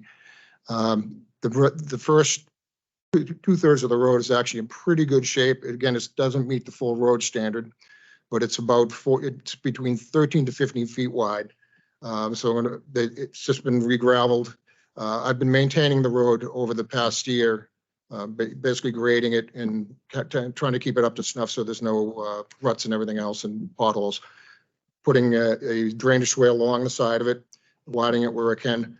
Then further down the road, where beyond the existing house that's on that road, that's where the road turns to a little, it's significantly more rough. So that has to be all graded, widened. The road bed has to be brought up where the driveway would be. So there's a fair amount of work doing there to address some of the safety concerns. I'm proposing 80 feet beyond the driveway, a 60-foot turnaround for fire engines. So if they don't go up in the property, but they still want to be able to turn around, they can do so there. There's a spot that I can clear. Also on the property, there'll be a 60-foot turnaround, a hammerhead turnaround as you enter the property before it goes up to where the house would be. There'll be a circular turnaround there, so safety vehicles can get in and out safely and not have to worry about backing out. As one of the fire chief was concerned about having to back down this road. There's significant road improvements that I'm planning on. There's 2 more culverts that are going to be replaced on the road as well. There's 2 drainage French drains that are on the road currently. Those have to be replaced with culverts for the spring runoff and things like that, and rain runoff. So I'm proposing again 10% incremental improvements. It will actually exceed that. Just as you can see my cost estimates and the scope of work. So it's going to go beyond that. Could you clarify something? So- So you talked about sort of 2, in my mind, 2 phases of the road, one that's in pretty good shape and one that's rougher. So Correct. you said it's 15 feet wide in that It first- varies, yeah. shoulders there? What are the shoulders? like? No, there's really no shoulders. On the right side, you could consider it a shoulder. On the left side, there is a dug drainage swale that's not really very effective. That it has to be widened on that side. So there'll definitely be, I'm going to move this drainage swale back, remove the trees and the stumps that are there, and basically widen the road there. So we'll have there'll be a shoulder on that side as well as improved drainage swales. Further down the road, I'm a little more limited in one spot because there's an area, it's not really wetlands, but it's an area where it's spring runoff and rain runoff during, these rainy seasons. Normally it's dry, but I really don't want to encroach on that area because that's getting closer to where the rock walls are. So I'm gonna have to push the right side of the road out a little further to the width of the row. With the road still, it won't be 16 feet wide, 2-foot shoulders. To do that is just cost prohibitive. It's not something that I just can't, we're looking at over $200,000 worth of work easily. But what I'm proposing is to make the most cost-effective changes to improve the road for safety purposes, for maintainability, for drainage, and having the turnarounds. So this application was also reviewed by department heads and reviewed by the planning board. So the planning board did recommend the select board authorize the issuance of this building permit. There were a lot of comments from the police chief, fire chief, and road agent. The three department heads recommend that this is one of those that should meet the full standard. The road is in, poor shape and should meet the full standard. Not just simply the 10% improvement. In response to some of those comments and the discussion with the planning board, the applicant submitted additional materials that address the comments. So that was like the first 6 pages of the packet was additional information and an additional detailed scope and fee of the work to be done. Spelling out that 10% or, over 10%, just over 10%. And so some of the comments from department heads included concerns about emergency services responding year round. The road traditionally untouched, unimproved, is a mess in the 3 seasons that aren't summer when it's dry, because it's narrow and there's wetlands and nobody lives out past there. And so with the exception of Eversource did a little bit of work because they had to get out to the right of way. So They actually ruin the road a lot. I've been in contact with them and they destroyed the backwards, drainage. oh gosh. The French drains have been just destroyed. So I've gone up there and tried to maintain them to keep the drainage working, but they have to be replaced either way. So that's an interesting note. So Eversource needed permission from the select board to make improvements. So if the road agent shares your concerns, the town should reach out to Eversource as well. It's a class 6 road, so the town owns this road, different than most of the roads we see, the private roads. So there was concerns about responding year round because of the wetlands. It was recommended that it should be improved to the full option 1 standard, which is 16 feet wide with 2-foot shoulders, and not allow the option 2, which is 10% incremental improvement. It was noted that the right of way is 50 feet wide. Some other notes: install and maintain turnaround big enough to handle a fire truck. Bond the improvements. So again, this being on a class 6 road, generally the town would require a bond for the work that is done because it's on town property. Road associations should really require a bond too. I don't think most of them do. And have the town's engineer oversee the scope to ensure that the scope would be completed as proposed. And you're willing to. Uh, comply with that. This is actually kind of the first I've heard about actually posting bond on it. Okay. Because I'm actually doing a lot of the work myself. I do this, I'm technically retired, but I do a lot of this work on for a friend's company on the side. And I've just rented a full-size excavator to actually start doing some site work on the road as well as my property. Certainly want to work with the town engineers to make sure it's up to, what the work I'm doing is going to be up to snuff to this standard. So that, not a problem at all with that. Yeah, so the bond, I'll have to pull up a copy of the class 6 and private road policy, but there's a provision that only applies to class 6 roads that says it may be required. It's not automatic. It's a discretionary decision of the select board, but generally anytime somebody's making a lot of improvements to a class 6 road, the select board requires a bond to simply restore it to a stable condition. And so the bond cost might not be the full cost of the project to see it through, but what the town wouldn't want is, for some chance you get out there, you start building the road, you stop midstream at a time when the road's in worse shape than it was when you started, and the town needs to stabilize that road. And so the engineer would recommend the scope of the bond to make sure that could be stabilized. Sometimes with commercial developments, that bond would be reduced at certain stages. So once you get past a spot that, okay, now if you stop now, things wouldn't be so bad. But we'd have to get you those specific details. I'm sorry, that's new information to you now, but a decision hasn't been made, but it would be a decision of select board. Is there another house further down the road? Or are you gonna be? No, I'll be the furthest one on this road right now. There's 2 32-acre lots further down the road. Okay. They may be developed at some point. I don't know. Then there's 2,000 acres of conservation land across from Holly Lane from us. One of the reasons that we wanted to live there. Just as a side note, like being on that road, I also have the clearing spot further down the road. So over the course of the next couple of years, I'm going to be improving that road on my own, just to widen it and maintain it. I've already purchased the tractor, grader blade. I mean, there was a $72,000 investment to maintain and plow the road. So any concerns, I've already done a road maintenance agreement, and that's already been submitted and recorded at the Registry of Deeds. So I've been plowing it already. Like I say, I've been grading it already, trying to maintain it. Do you know how many lots total are on that road? Single digit.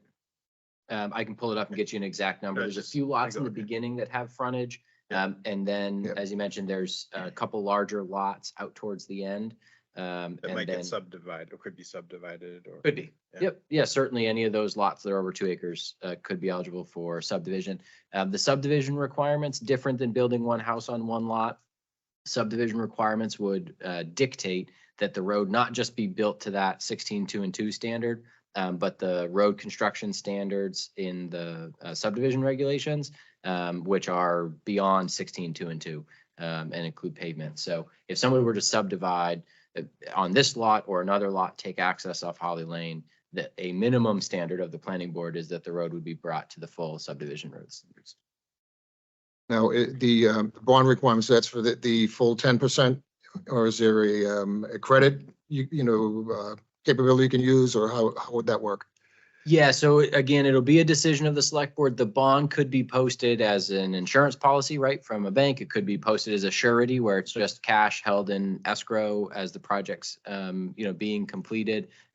So any of the variety of those options could meet the bonding requirements if that's a requirement that the select board imposes. And again, it would rely on a recommendation from the town's engineer. If the select board said, yes, proceed, yes, this is the scope and fee, yes, we want to require a bond, the engineer would look at the scope and fee, make a recommendation on a bond amount. But that would be farther down the road. That'd be past this meeting. You mentioned damage from Eversource. Was that damage that you're trying to fix, or is that something that the town, It's, I will be fixing that in the process of improving the road. but if that's something that Eversource would cover, could that effort be applied elsewhere to get more bang? What they'll basically do is, I've already talked to Eversource, they'll basically provide gravel and, just both throw a layer of, rough gravel on it, sub-base gravel. They've re-gravelled the earlier part of the road because of complaints and from the, the local, there's, like I said, there's one house already on that road further towards Route 4. So the town's not going to Eversource to do more? No, work? we definitely will be. I mean, this is the first I've heard that the conditions are worse than when Eversource started. And so I'll want to talk to the road agent, ask again if he shares that opinion or perspective. We have a great relationship with Eversource. I have no doubt that if we go to them and tell them, hey, listen, you made this road worse than when you started, we gave you permission to go out here with the expectation that things would be better, that they'd be willing to work with us on a resolution that isn't just a Band-Aid. But that'll be separate from this discussion. And whether that changes the scope or fee, I can't imagine it will change it a lot. And so I wouldn't recommend waiting for that to be resolved to make a decision. Great. Does this proposal on the spreadsheet for the 102 need to be reviewed since the applicant is the person who for the road? Yeah, it's a good question. So again, the purpose of review by department heads is as a check and balance on that. Somebody could propose the work themselves and the numbers could be wrong, just the same as they could talk to a contractor and the numbers could be wrong. And so that's the purpose of the review. That's one of the purposes of the review. My understanding is that the road agent has not seen this spreadsheet with the full breakdown. The road agent saw, if you flip. That the narrative. Yes, the Holly Lane Road Improvement Narrative, where it talks about making improvements, but there is less detail of the scope and the fee here. And so. Wondering if, like the other one, we need to table this. So ask for updated comments based on the additional materials submitted. Any other comments?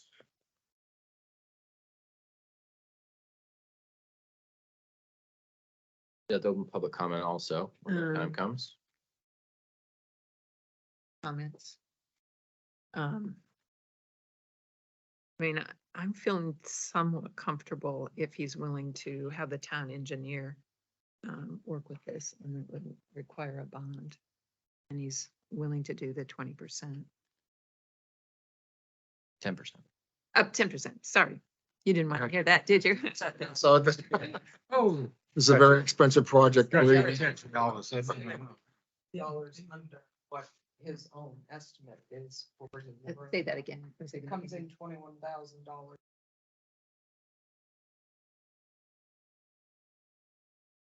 Under what? Under the 10%?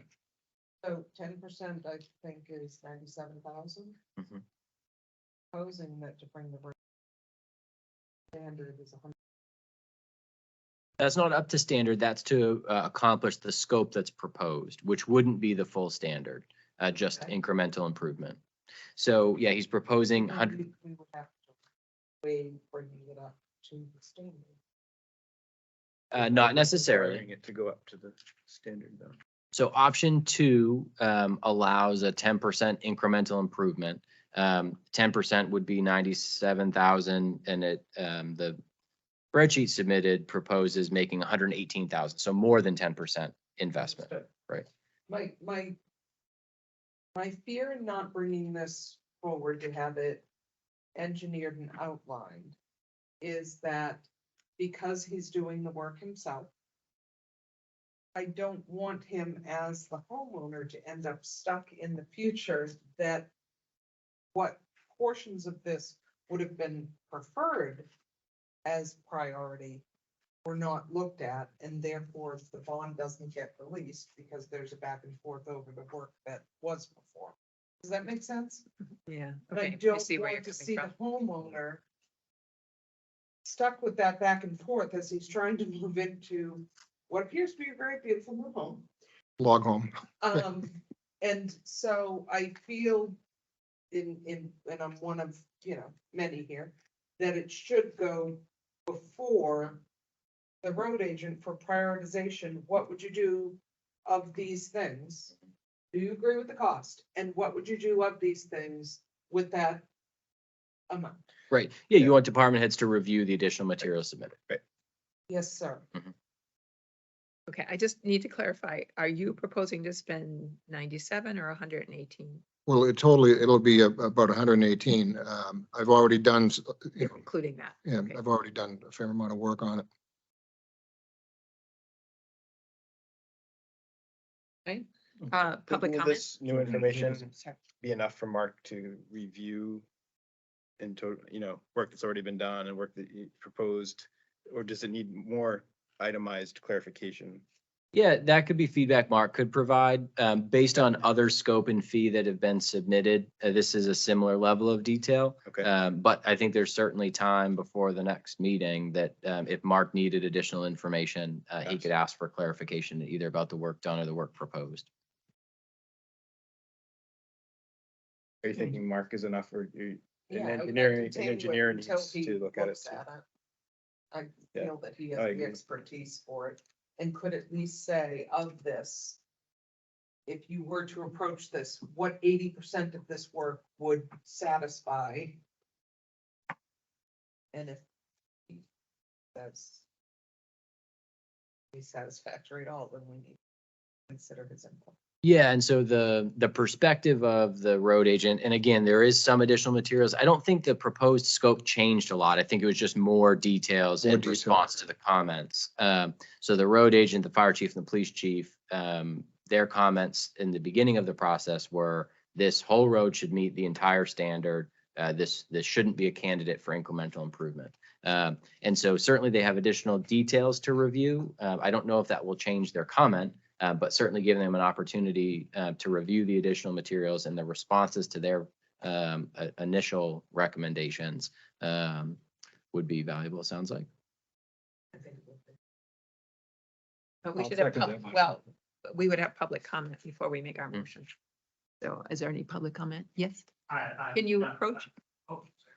And your name and address? Just make sure it's green. Yep. Thank you. Hi, I'm John Ludwig. I'm on lot 66.1, 74 Labrador Lane. And I guess I'm just wondering how much additional forest is being planned to clear, not on the roadside. Not on the road? Just the project overall. I had come a couple of years ago when before it was the prior there was a prior company that had a prior project planned, and they were going to be clearing and had cleared a lot of the forest there. It's about 24 acres worth of clearing. It's since grown back a lot, and yeah, I was just curious about what additional. Yeah, so it's a good work had to be question. done. Just to keep the conversation topical, the select board's review is the access. The town doesn't have any regulatory authority for a single family home Yep. for any lot clearing.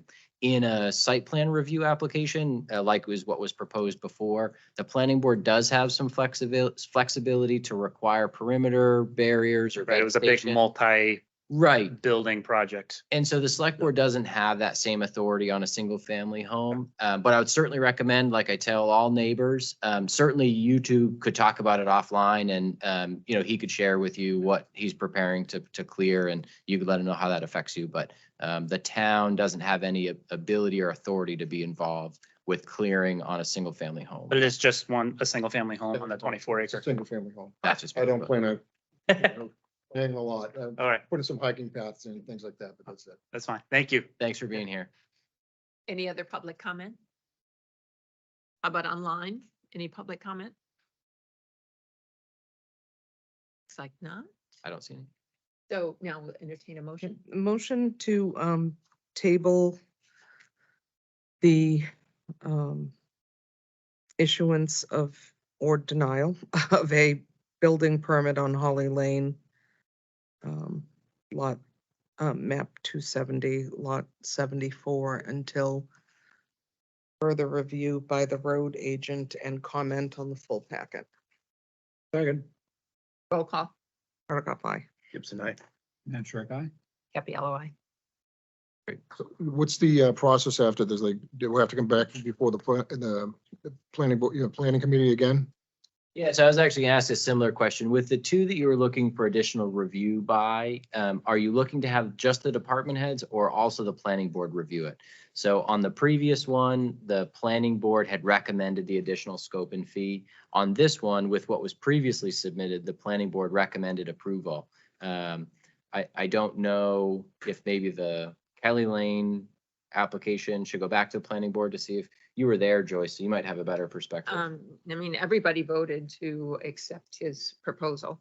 So I don't know if the planning board would have any different comments. What about Kelly Lane? The one that the planning board asked the Yeah. applicant to submit a scope and fee. Yeah, that one, the planning board may want to relook at. Okay, There was a lot more discussion. so maybe, Different discussion. yeah, maybe the select board ought to amend their motions to contemplate that. And so we can start with Holly Lane, if the board agrees with Joyce that it doesn't need to go back to the planning board, and with Kelly Lane, if it does. So, yeah, I would amend my motion for just review by the road agent, not having to go back Or department before. heads. Did you want to say something? I just before wanted we- to hear. Could I ask one quick? We have a planning board meeting tomorrow, right? And then when is there another planning board meeting before our next meeting? Yes, Okay. September 5th. So this would come back before you folks again, before it gets approved? At a minimum, it would come back to the select board, yes. That's the month away? September 11th, yes. Okay. Okay, that's. So I would amend my motion for the issuance or denial of the building permit for Holly Lane, map 270, lot 74, that it need only go before the road agent for review prior to. I'm not asking for the department heads. My motion is I'd like to see the road agent review it. Dan, I've seen what the other department heads had commented on. We were getting down to the costs that were proposed and whether the 97,000 versus the 118,000 was the more appropriate approach to the roadway. So in my motion, it was to address that. So can I just discuss that a minute? So you're proposing the 97,000 because you've already done the 97 to the 118. That work has already been done. Is that Say, correct? say again? No? So So you no. did some work on the road. Yes, I did already. some work Does on that, the road already. does that amount of Correct. work contribute to the 118,000? Yes, it does. Yeah, it's in the spreadsheet there, work. So there's Previous 29 construction. Four, which Yeah. has already been done, 88 of 8 of new, for a total of 118, but the 10% is, now I forget, 90. 98. But again, the 118,000 92. proposed on these forms is a spreadsheet by the applicant. And I feel that You the want road the- agent should review it. I see where you're going. Sorry. Okay, sorry. I know it's, yeah, it's a lot. Is there a second? I will second that. Second. Okay, roll call. Hardikoff, aye. Gibson, I. Mantrick, aye. Capello, aye. And then, Madam Chairperson, it's my understanding that what would need to be proposed on the one that was tabled is that it go back before the road agent for review and digestion of the numbers that have not been seen, and then back before the planning board with comment. How do we procedurally do this? Who A made new that motion? motion? You did. I did. Okay, then. With So, that one, is it just the road agent you want to review the? no, I He's think adding Joyce planning is accurate in saying if they were not approving it before, hearing from Mark with the digestion of the additional materials will provide the planning board with a good target to make a more educated decision. And it may be the same decision, but they have the right as a land use board to look at that. But just Mark, not all the department heads. I don't feel that there's anything in there that needs to be reviewed other than by Mark. So can we just amend? So I would So- say amend it that for motion. review by the road agent and then review by the planning board. Okay, You seconded the Kelly Lane The one as well. I did. I'll second that. and roll call for the amendment. Hardikoff, aye. Gibson, I. Mantrick, aye. Pardon me, is there any way They're that, off. Yeah, this wasn't having to do with you. right, it's just, is there any way to, the problem is that with the building permit pushed off another month, it's gonna be a major, major hardship, trying to build this. They've already cut logs for the house. And we've got to get the foundation in this month. We got to start digging this month to get the house weather tight for the winter. And then they will finish it, they'll be finished by the springtime. If I push off another month, this is gonna be a major, major, major problem. I understand the review and that's fine. I understand it totally. But if if the next select committee meeting is a month away, that's, On the other hand, we don't approve the building permit, that would be a problem. I'm sorry, Say if we do not approve the building permit at the next meeting, then we have a real problem. Yeah. And you have even bigger problem because you have Yeah. the construction. Yeah, and I mean, this is the nature of lots that are served by class 6 and private roads in New Hampshire is simply that it's a discretionary decision of the select board whether or not a building permit is issued. Communities do it different ways all across the state.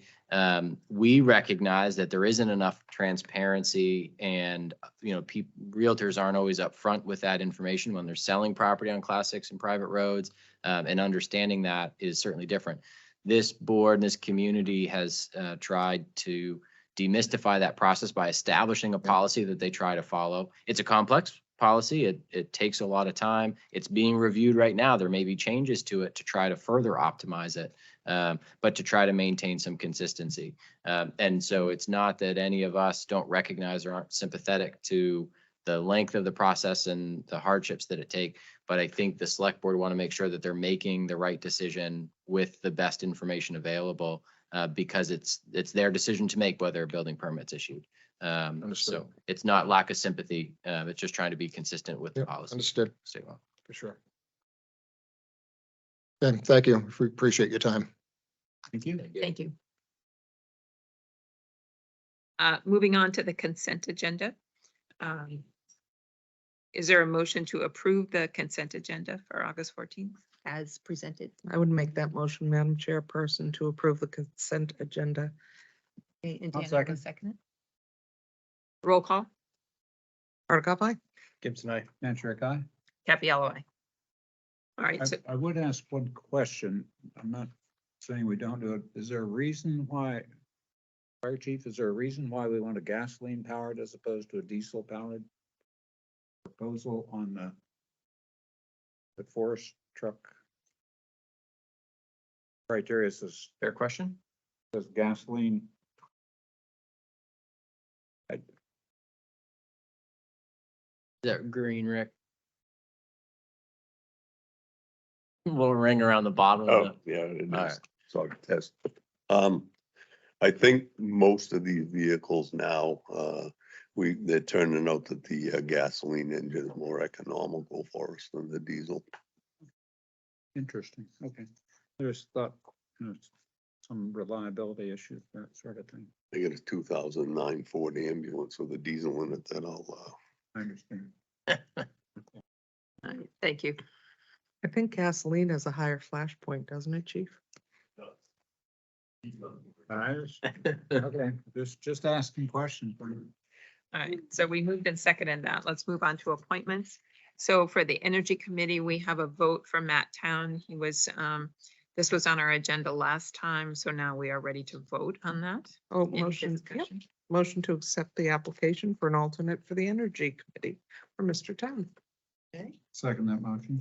All right, it's been moved and seconded to accept the application of Matt Town for the Energy Committee. Roll call. Argo, aye. Gibson, I. Answer guy. Capello, aye. To be clear, you're appointing him with a term expiring twenty Oh, yes, twenty-six? yes, thank you. 2026. I'm sorry. Oh, I that's read the wording. No, no, you're okay. All right, let's move on to Recreation Commission. We'll be voting on Frederick Tester. And he would be recommended for appointment by the Recreation Commission as an alternate member with a term expiring in 2026. And he's currently an alternate member, right? No, he No, had it's not. served in That's another community on a. Any discussion? Move that we appoint Frederick Tester as an alternate member of the Recreation Commission with a term expiring 2026. And I would second that. Roll call. Argo, aye. Gibson, I. Answer guy. Capello. Now the next ones are for discussion only. Planning Board, Donna Mashushi, who has been an alternate on the Planning Board, we reappointed her. She's going for a full, right? Yeah, Andy Melnikas Yes. stepped down, right? And Donna is interested in becoming a full member of the Planning Board. She is not, or she is? Interested Oh, in becoming a full member. She is currently an alternate. And And that- that spot. for- Yeah. And we desperately need people on planning board. We've had to cancel some meetings this summer because we didn't have a forum. oh, And I'm just gonna go ahead and speak for Donna. She's been called in a lot to be an alternate on planning board. She's a solid contributing member of planning board. I think everyone on the board would be happy to have her as a full member. excellent. All right. Stratford Metropolitan Planning Organization Technical Advisory Committee. Vanessa Price, who is our town planner, is seeking reappointment to the Stratford Metropolitan Planning Organization Technical Advisory Committee for 2024 to 2025. Yes. She's. I think been most doing of that. us She's would been doing that, probably yeah. support that. And then the next one is Stratford Regional Planning Commission. This is Matt Town. Matt was appointed to fill out a term on the Stratford Regional Planning Commission. And now this is asking for a full term appointment, which would expire in 2027. They actually have four-year Four-year terms. And what is his role with that group? We have two spots. Barrington has two representatives to the Stratford Regional Planning. And who is the other Commission. representative? Steve Dunman. And I don't know when his term is up. For your term. Okay, Um, thank you. We'll vote on that next time. Steve Diamond's expiration is July 1st of 2025. Okay. So moving, well, any discussion around any of those? Moving on to staff reports, Administrator McGabber. Yes, I will move efficiently, but please stop me if you have questions or would like additional information. First, and most importantly, I'd like to draw attention to the work anniversaries. These are folks hired in August, as many as 36 years ago. Our former police chief, who still works with the Recreation Department, was hired in Barrington 36 years ago this month, which is absolutely phenomenal, has contributed greatly to this community. Michael Bayer, an EMS EMT provider in Barrington, has been in Barrington for 13 years. Keith Brody, the fire department EMS, for 12 years. Patrice Lindsay currently takes minutes for the Conservation Commission. We've had her on the payroll for 11 years. Michelle Libby, one of our police officers and a new mom, has been in Barrington for 7 years. And actually, that's a typo there. She's a sergeant now, Yes. our newest police sergeant and new mom. Amanda Noyes is the building and assessing administrative assistant, was hired 6 years ago. Shane Elliott in the highway department was hired 6 years ago as well. Jameson Young, police officer, was hired 5 years ago. I started in town 5 years ago this month, August 10th. Congratulations on the Thank work you. anniversary. I know, I can't believe it's been 5 years. I came here with no kids. Now there's 2.5. It's crazy. Grayer, and it doesn't look like you're any worse than where.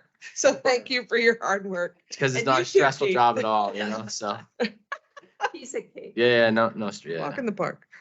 Our road agent was hired 4 years ago this month. Cameron Jesse Cole in the fire department 2 years ago. Rebecca Gomez, town clerk assistant, was hired this time last year, along with Chad Lee, who's a recreation program coordinator, and Noah Tugas, a police officer. So a lot of work anniversaries this month. Certainly appreciate all of their tenure.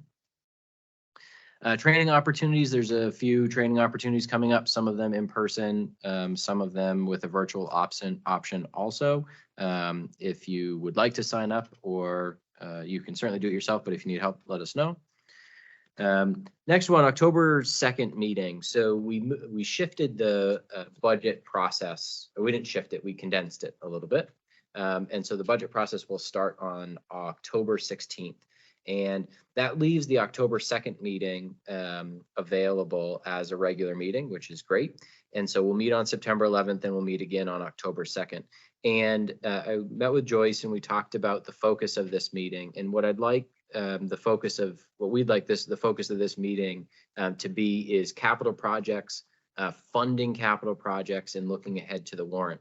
So the biggest presentation will be the capital improvements program, which the planner is working on right now. And by then it will have been reviewed and hopefully adopted by the planning board. And so this will build on our June strategic planning session. You know, we talked about all the things that we want to do. The CIP helps us figure out how we're going to pay for it. And so at that meeting, we're going to close the loop and focus on priorities, and then specifically look at some decision making for the March 2024 town meeting.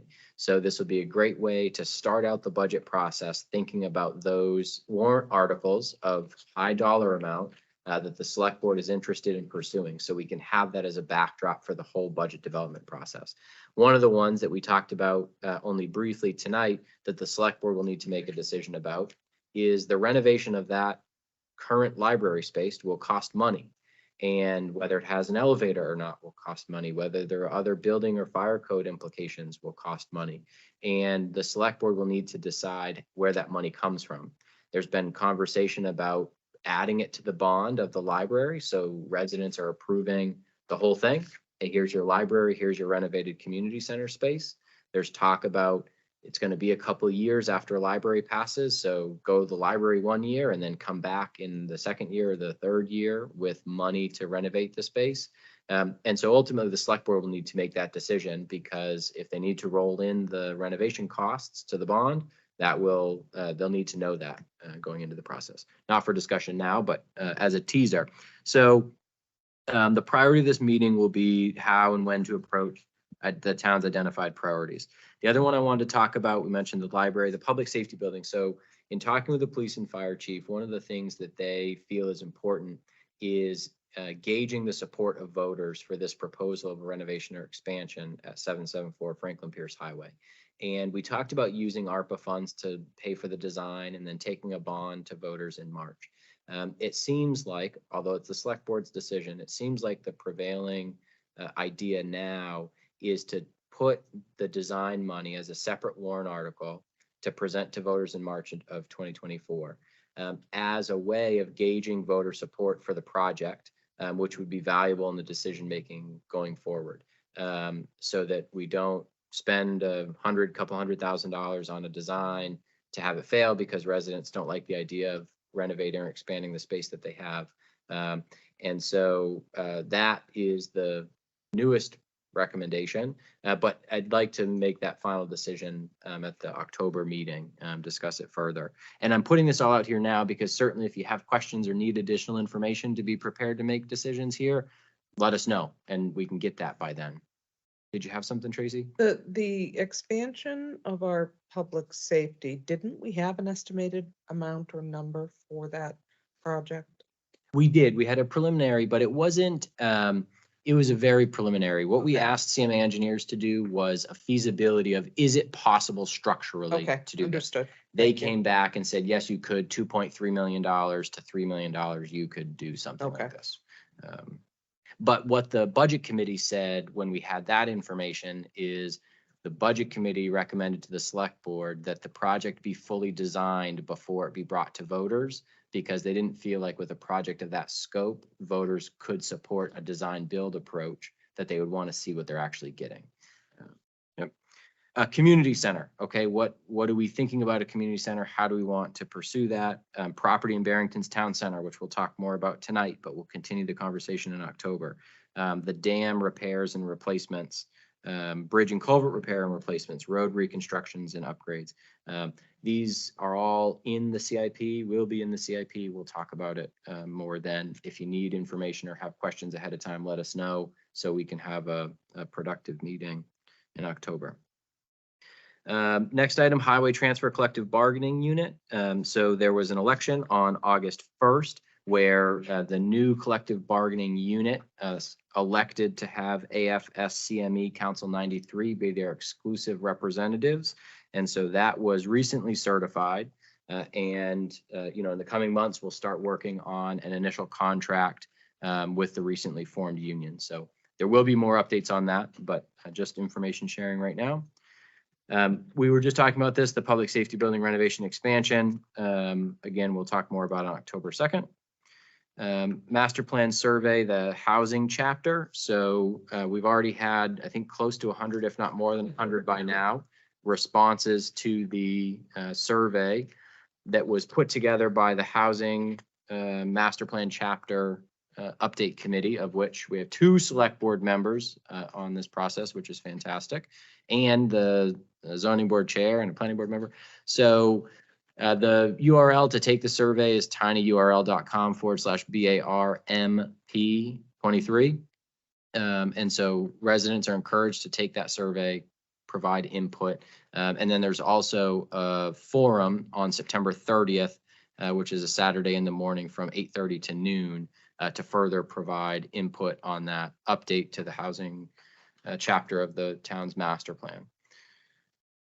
Moving along, pay plan, step allowance, and cost of living adjustment. So again, looking ahead to that October meeting, the budget committee likes to see the select board make a decision about the inclusion of a step allowance, which is the public sector's equivalent of a merit increase, a progression along the pay plan, and a cost of living adjustment, which is an inflation-based adjustment of wages to keep wages current. The budget committee likes to see that early in the budget development process, so it's not an item hanging out in the background that's an unknown until the end, and it's hard to think about the budget as a whole because it moves things up or down.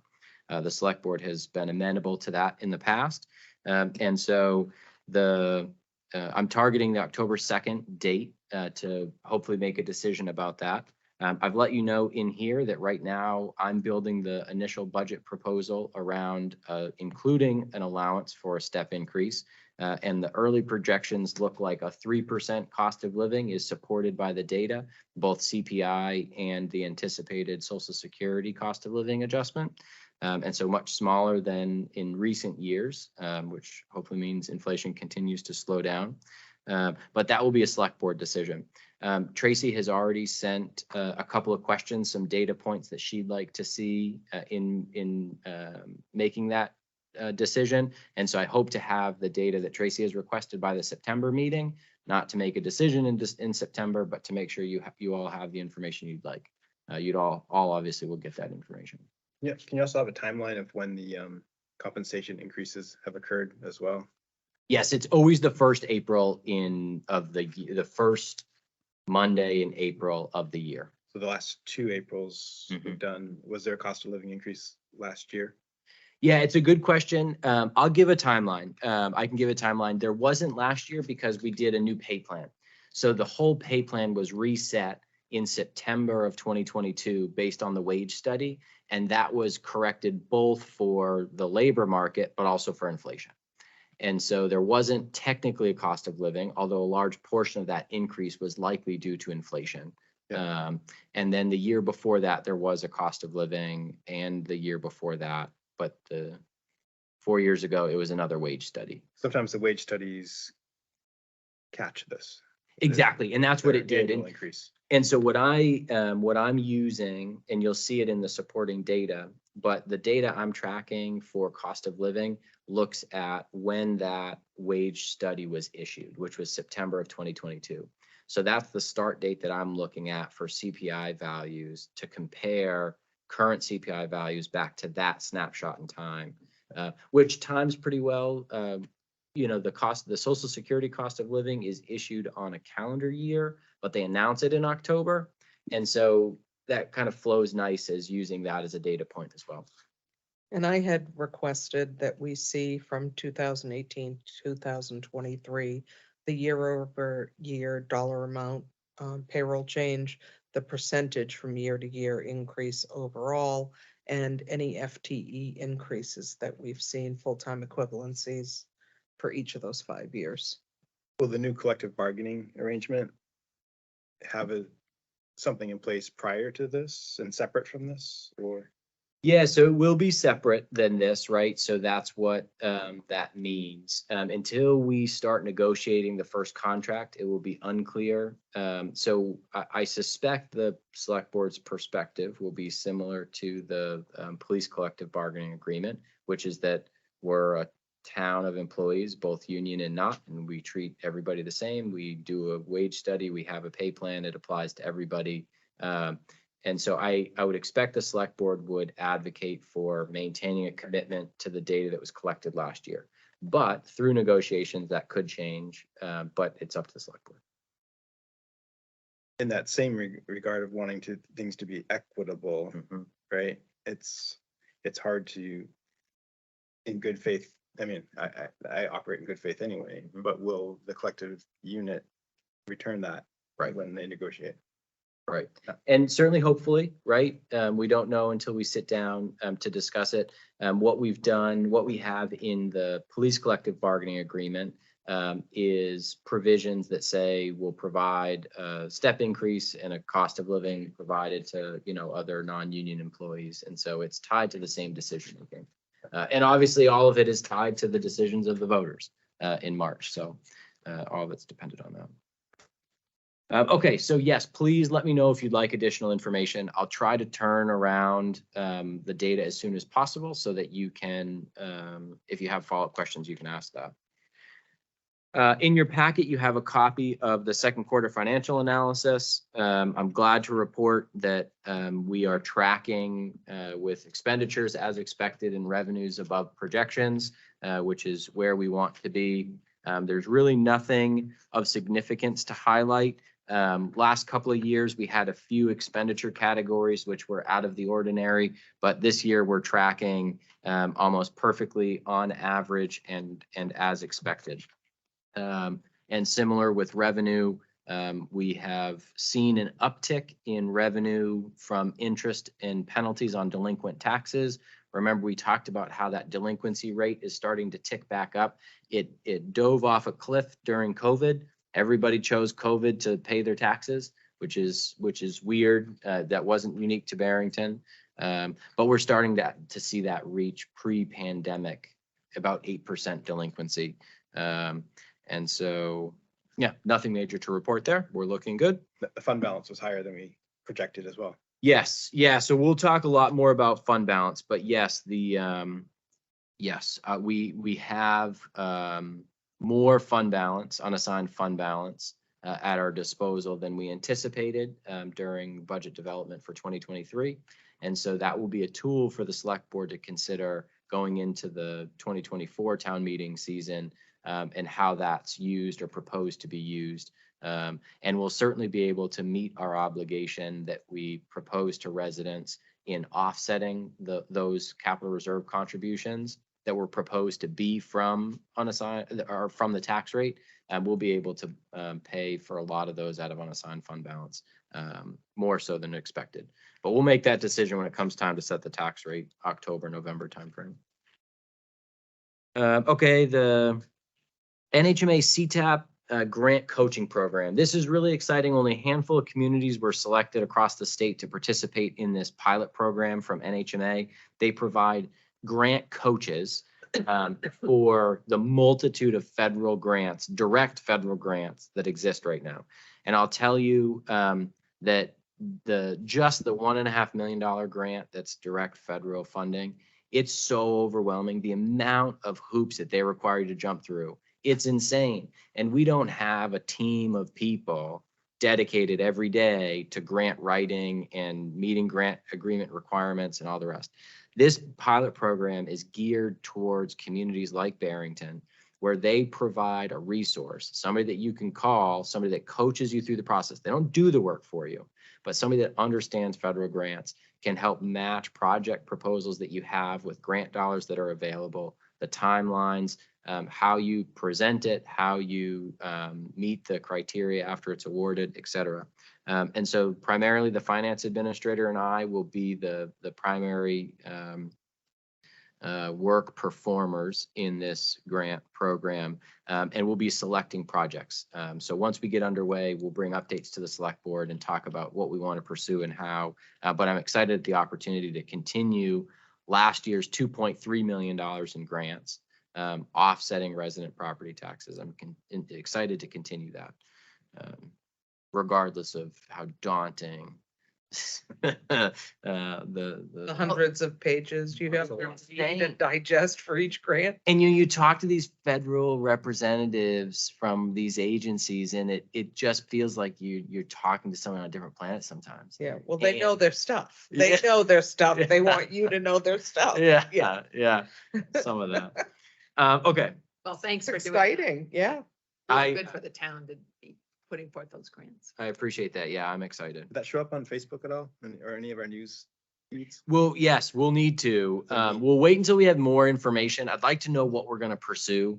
You know, like I really want to put together an infrastructure project for the 3 culverts, causeways on Young Road by the lake. I think that would be like a really something that would get a lot of community support, certainly take a big bite out of the CIP, which would be important. But I also see a good proposal for pitching a community center like I proposed to you all before with some of the grant programs that exist. Hey, we're looking at area in the town center and what can we do that? How can we make the town center achieve that vision, but not hitting up the taxpayers for every dime of doing so?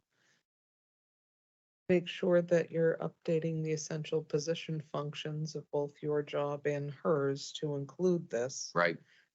Has a huge financial impact on the town, and I think if you're not looking at your position description each year and including the expansion, that gets lost a little bit in the translation. That's a great point. I appreciate that. Municipal boat launch grant update. Just simply letting you know that we're still engaging the state to evaluate the proposal we submitted of improving the boat launch on Daniel Cater Road for Ayers Lake. It looks promising, and so what will hopefully happen is they'll give us the green light that it's a project that they would award reimbursement dollars for, and then we would need to spend our local match towards the engineering to get past the other hump of the unknown of can we get this permitted, can we do this?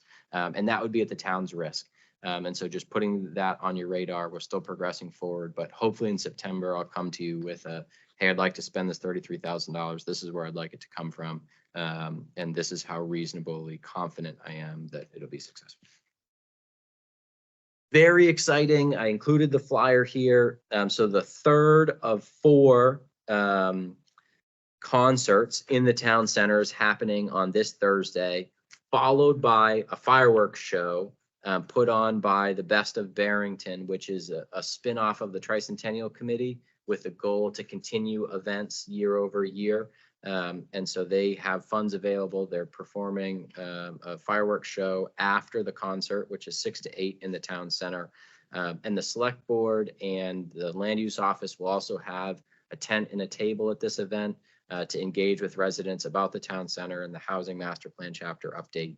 And so the first 2 have been awesome. The rain held out for almost all of the concert last Thursday. There was a few sprinkles, but yeah, so very excited for the last 2. So there's one this Thursday, and that's with the fireworks. And then the last one of this concert series is Thursday, August 24th from 6 to 8. Weather looks good this Thursday. So we're going to have a table there, and we were Yes. hoping for some participation. Which we'll talk about more now. You Good. can flesh it out now, but we're going to talk about that town center and the TIF district. Okay. And- Gotcha. Oh, I can Agenda hold item. up. Don't mean to throw anything off track. Well, history out of order. When you were reviewing this meeting and seeing how long the administrator report is, I don't want to stuff a lot of stuff in here, and say, hey, it took you 45 minutes to get through it. But on that note, I am done. So we will turn it over to administrator. Just a few requests for signature. We have from the consent agenda minutes for the July 10th meeting. That'll be electronic. A grant agreement for the Office of Highway Safety Grant. That was off the consent agenda. That'll just be Joyce, if you don't mind, Chair Capiello. Agreement and release for map 101 lot 58. That's the Class 6 and private road agreement that was approved. And that will be by DocuSign. And then 2 oaths of office. It'll be electronic. That's it. Thank you. So then we'll move on to old business. So transfer station special revenue fund. So this will be a discussion about our proposed increases that we're seeing coming down the road and how we'll prepare the town for that. Right, so you remember we tried to get a contract extension with Waste Management. They told us, not unsurprisingly, that our fees are going to go up a lot in 2027.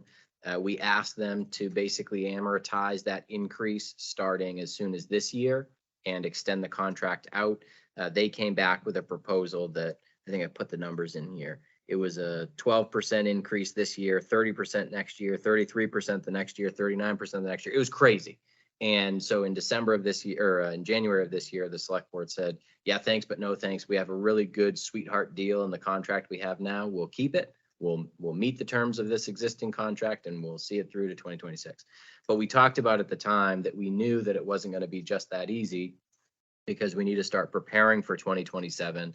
And we know full well that when we go out to bid in 2026 or maybe even late 2025, the numbers that come back are going to scare us, not only because costs continue to go up, but also because Waste Management is backing up against capacity issues. And so what we talked about in January was not sitting on our hands and turning down the contract extension that had huge increases, but looking for opportunities to do right by our residents. And so I've done a lot of research, and what my proposal is, which I mentioned in January, but I've fleshed out more by now, is establishing a special revenue fund for the transfer station. Special revenue fund, essentially a savings account that allows you to take revenue from the transfer station, set it aside where it doesn't expire at the end of the year, and allows you to use that for the operation of the transfer station either now or in the future. And so we increased fees. We increased the bag prices by 25%. So we're seeing revenue increases. If we want to continue having, 50 to 75% of the transfer station funded by user fees, we're going to need to start increasing fees, because in 2027, fees are going to double or more. Doubling fees in 1 year probably isn't good government. And so we should look at a schedule that increases fees incrementally, both tipping fees for bulky waste, trash bag prices, et cetera. We can work with the transfer station committee on that. But as we continue to increase fees, our costs aren't going to be increasing so much because we have a really good contract with Waste Management right now. What a special revenue fund would allow us to do is take that excess revenue. So anything in addition to basically what we have now, what we're already counting on to buy down the tax rate, and set it aside into an account that allows us, once the rates double or more, we can dip into that fund to mitigate the impact of the rate increases over a 1 to 3 year period, probably. I don't think we need to stretch it out forever, but ease into it so that the idea is if our fees are gradually increasing, so by the time we get to 2030, maybe the fees are where they should be to cover the increased costs. But for the first few years, we're saving that money. And then in the first few years of the new contract, we're using that money to buy down the increases. So it seems like a lot of effort for, unknown. We're talking about 2027, 2028, 2029. But I really feel like we should do something. From everything I've looked at in communities I've talked to, this seems like a reasonable way to mitigate that impact. And so what I'm looking for from the select board tonight is, do you agree that it's worth pursuing further?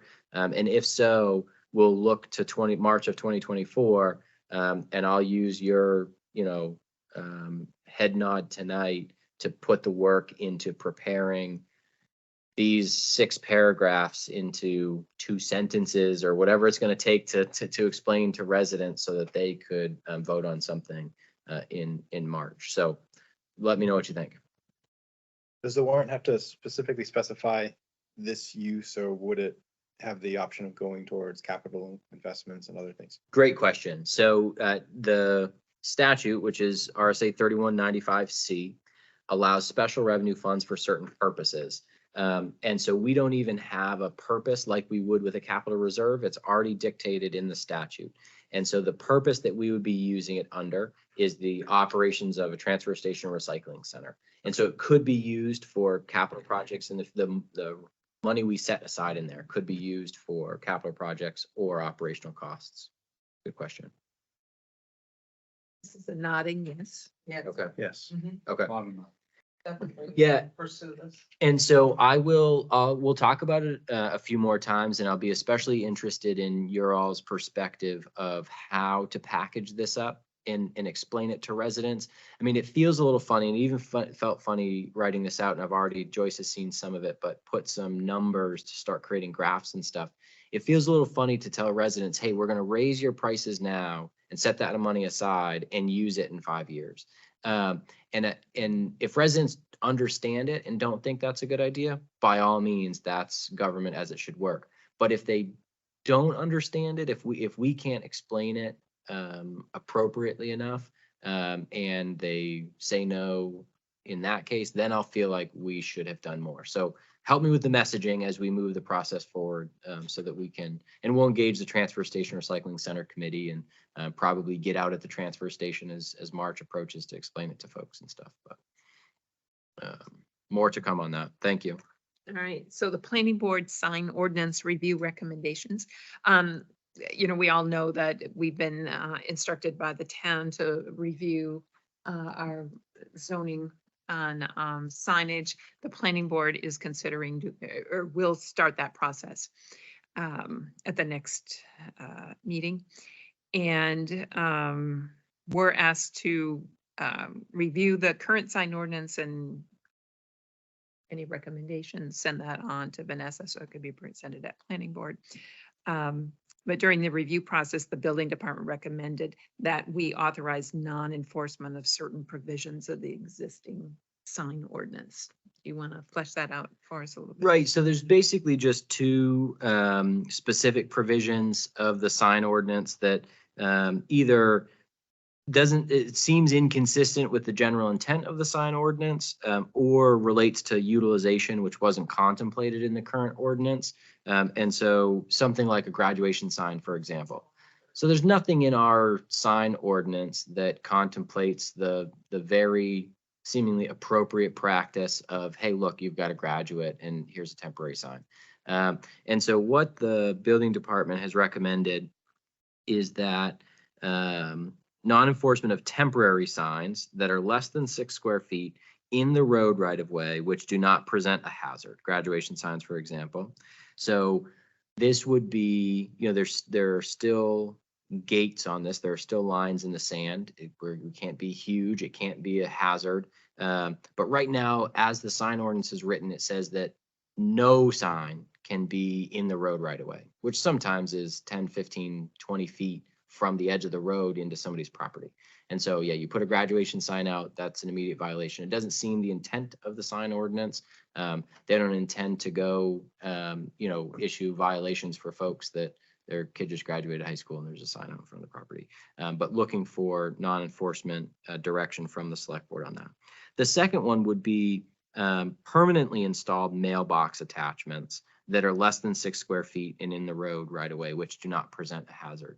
And so there's a lot of folks in Barrington that have a mailbox, right? And it's in the right of way and it's allowed to be in the right of way, but they use that structure to maybe have a decoration on it, or maybe they have a name sign that's more ornamental, indicating their address or, their last name.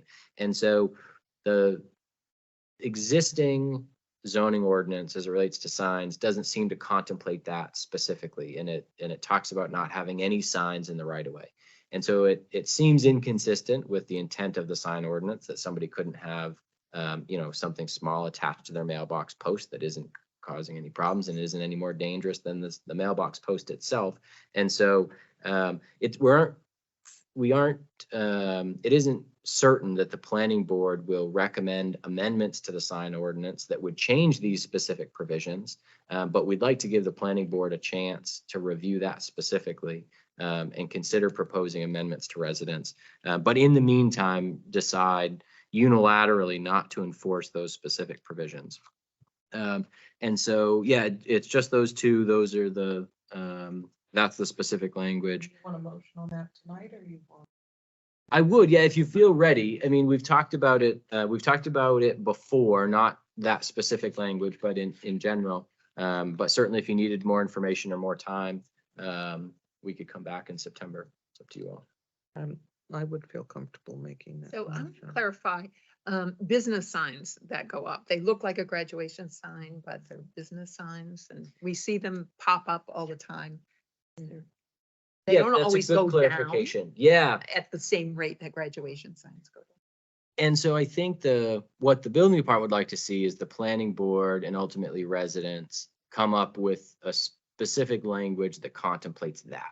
Right now, it just says no signs in the right of way, right? Somebody's building a house, you see those temporary signs go up for deliveries. Like, hey, this is a Carino project, make your deliveries here. For sales, house for sale. Or signs. sale signs, et cetera.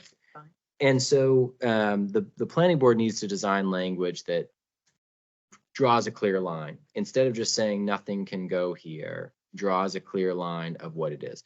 What the proposed temporary non-enforcement language does is says, hey, look, if it's not a hazard, right? If this is a temporary sign that's chloroplast and less than 6 square feet, and it's not a road hazard, it's not a plowing hazard, it's, then it's okay until there's new language.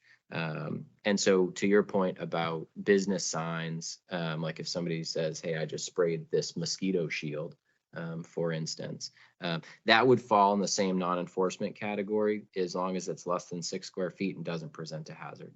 Now, if that sign is, right at the edge of the road on a turn and interrupts the sight distance, then it would be a hazard and that would be something different. That would be something that could still be pursued.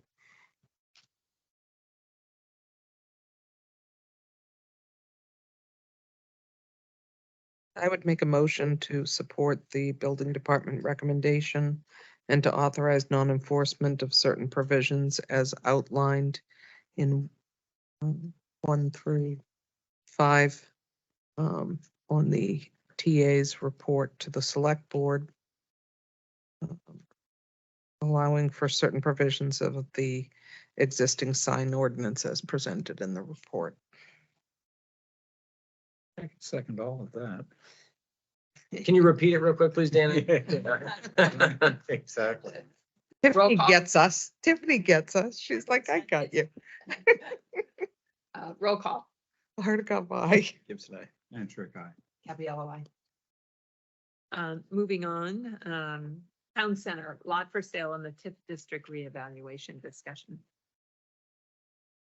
Right, so this is a continuation really from the TIF district that we proposed to residents this past March, but we picked up the discussion in earnest at the June strategic planning session, which was further accelerated by the opportunity of a lot for sale in the town center, that 13 acres that's currently owned by Dan Gabriel and Bud Meter. And so at the last select board meeting, we discussed it specifically, and the select board said, yes, we are very interested in this lot and pursuing an opportunity for this lot. Please talk to abutters and department heads and others. And so I sent the select board a full narrative of the different conversations that I had, but I just wanted to give a summary here. In general, I talked to almost every abutter, including the school, from this 13-acre lot, and all of them, to a varying degree, were supportive of the town's effort to try to acquire the lot with development potential. What they seemed most excited about, as far as the town having some level of control, is the types of problems caused by development. It seemed like they had more faith in the town being committed to addressing those concerns, right? Traffic on Malago Road, pedestrian safety on Malago and Route 9. And so that seemed to be where the support came from. I was very transparent, let them know that the town would intend to develop all or a portion, both commercially and for town or recreational use. And they recognized that that would be the end goal, and were favorable of the idea. And so we have also met with the current owners of the lot and their agents. And most recently, Joyce joined us for a meeting as well to talk about what it could look like. And so I think the select board, we will continue to refine exactly how much we want to be involved, what we want to see happen on the property, and explore opportunities with the current owners to maybe partner versus just trying to buy the lot outright. And I think there's a lot of moving pieces. If the select board's commitment remains to pursue another TIF district that wouldn't just include this lot, but would include the town center area, this would just be a piece of it. And if we're going to voters in March with a new TIF district, maybe something that buys all or a portion of this lot, maybe includes zoning changes relative to the last proposal on this lot about an elder care facility, which our zoning ordinance didn't really contemplate. So it was difficult to fit a square peg through a round hole. So there could be a handful of warrant articles that the residents are presented with in March that relate to the town center, some this lot specifically, some, the general area. And so we'll continue to move that forward. And so I suspect that, or I expect that if the select board is supportive, when we go into non-public later tonight, we'll talk a little bit about the specifics under the land provisions of 91A in non-public session, talking about some of the specific opportunities that we might have to pursue an interest in all or a portion of this lot. But I wanted to make sure that we, made it clear publicly that we're continuing to move the ball forward on this.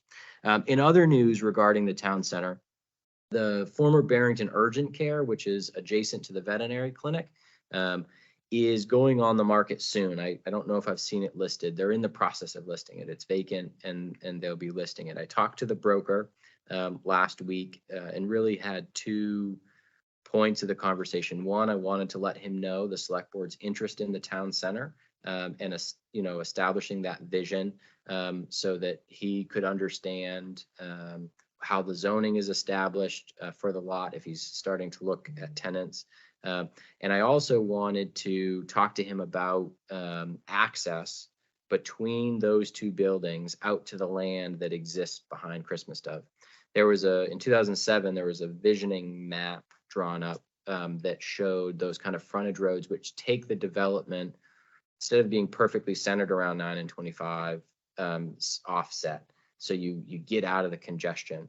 And so I planted the seed with him basically to say, if there's an opportunity as a new owner's coming in for the town to negotiate a right of way to be laid out, whether it's built in 10 years or 30 years, get something on paper that gives us the ability to access that property for 125 that way, or I say us, hopefully a private developer, not on the town dime, but so with foresight to that, please, Dan. It wouldn't, there's the rail Right. line there that, I mean, we'd have to. And quite a gully. It's not Oh, easy. really? Oh, yeah.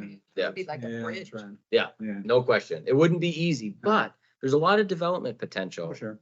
out back there and redevelopment potential. So I don't think it would be easy. I don't think it would happen automatically, but if this year we get a TIF district and in 5 years we have the funds to look at infrastructure improvements, it could be something that the town looks at to add value to the land that's back there. But regardless, having a right of way in place, is at least worth talking about. Yeah, and then that So build- there's not a price yet on the property? there's not a price yet on the property. Nope, I asked him to provide the marketing materials once they're available, which would certainly include the price, and I'll pass that along. That currently a for-profit entity that owns the property, so Yes. there's taxation on, okay. thank Yes. you. No problem. Yeah, and so the building's about 10,000 square feet, a little bit less. I was talking to the broker about the amenities. He emphasized that there's lots of plumbing, and which you'd expect, I guess, out of a medical office building. Sorry. Yeah. That's, Okay. Lots of Stuff happens. sinks and There's bathrooms. Lots of toilets. and sinks. Yeah, Okay. that's basically what he said. So anyways, yeah, so I'll let you know how it goes. I told him I'd like to see the building. I don't know for certain that there's a municipal use for that building, but I'd like to see it. I'd like to have a conversation about that. 10,000 square feet, single level? 8,600 square feet. Oh, it's 86. I thought you said. Oh, okay. 10,000. Oh, sorry. 8,600 and the assessment's 1.3 million. Right. Okay, Okay. ready to move on? Yes, so new business. Employee and volunteer appreciation programs discussion. So Connor, this is your idea, so sell it to us. Yeah, so the really twofold, since I've been here, both volunteers, we take good care of our people, both volunteers and employees.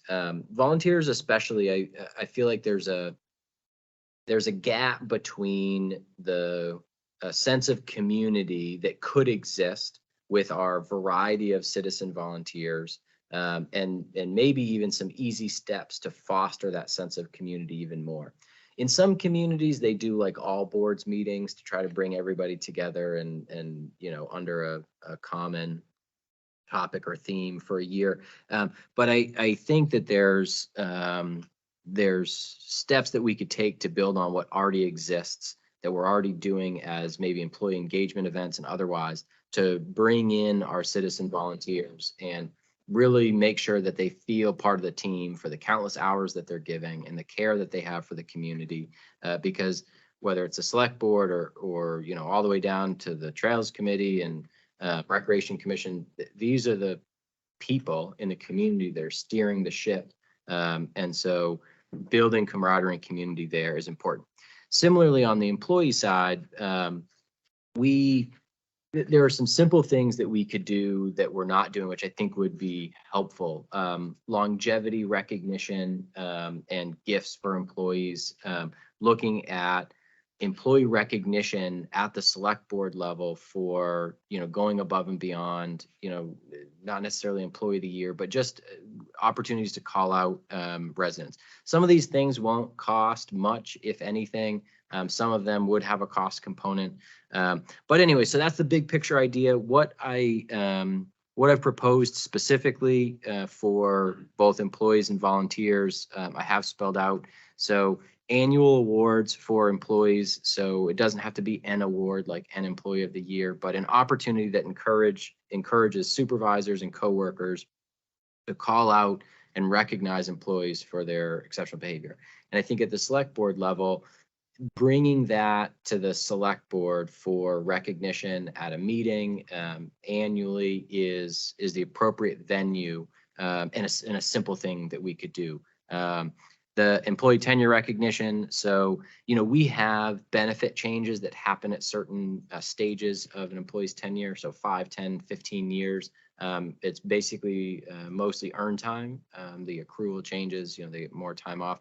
But tying into that with simple recognition, starting with certificate, maybe small gifts at those tenure marks to encourage continued tenure. Please, Tracy. One of the really helpful communication devices that we used years ago at Frisbee was an annual total rewards report out. Right.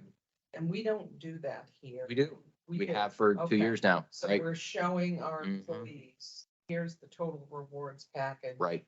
Do we include in that, here's earned non-productive time? Yes. Are you, okay. So you should stop in and it was at your recommendation Oh, 3 years ago okay. that we worked on developing something to do just that. But I'd be interested to show you and get your feedback. Yeah, so we've been doing that to good success. So then the one other thing that I would say is, we all have a tendency to report out to any employee or person when something doesn't go right. And finding opportunities, we call them Daisy Awards. Recommend that because my first name is that beautiful, but anyway, something unique to Barrington, but, just an award that allowed an employee to report out something they observed, saw, or a select board member, something they observed and saw, and just completing that so that maybe each month you're distributing those and they're sitting on people's desks. But at the same time, as you're going through performance reviews and managers are going through performance reviews, they've captured those moments. Because as we know, we have exceptional employees in Barrington, and capturing what makes them exceptional and calling it out and recognizing. Definitely. And that's the theme that we're trying to strike on. So certainly would welcome, You don't more call it the feedback. Daisy. Yeah, not. Yeah, it's kind not of Daisy. hospital based. It's across the like, country. who picked the Daisy? Like, I don't know, but it's across the country. common and throw it on the side of the road. I don't know. Yeah, and so certainly this would be to build on the things that we already do, right? The total reward statements that we do, the seasonal gifts that we provide, and we're looking at other opportunities. And so to build on what already exists, not as a standalone, just doing those things. And relative to volunteers, and I'm excited about this because I feel like I don't even have great exposure to the individual volunteers of a board, committee, or commission that is really going above and beyond, right?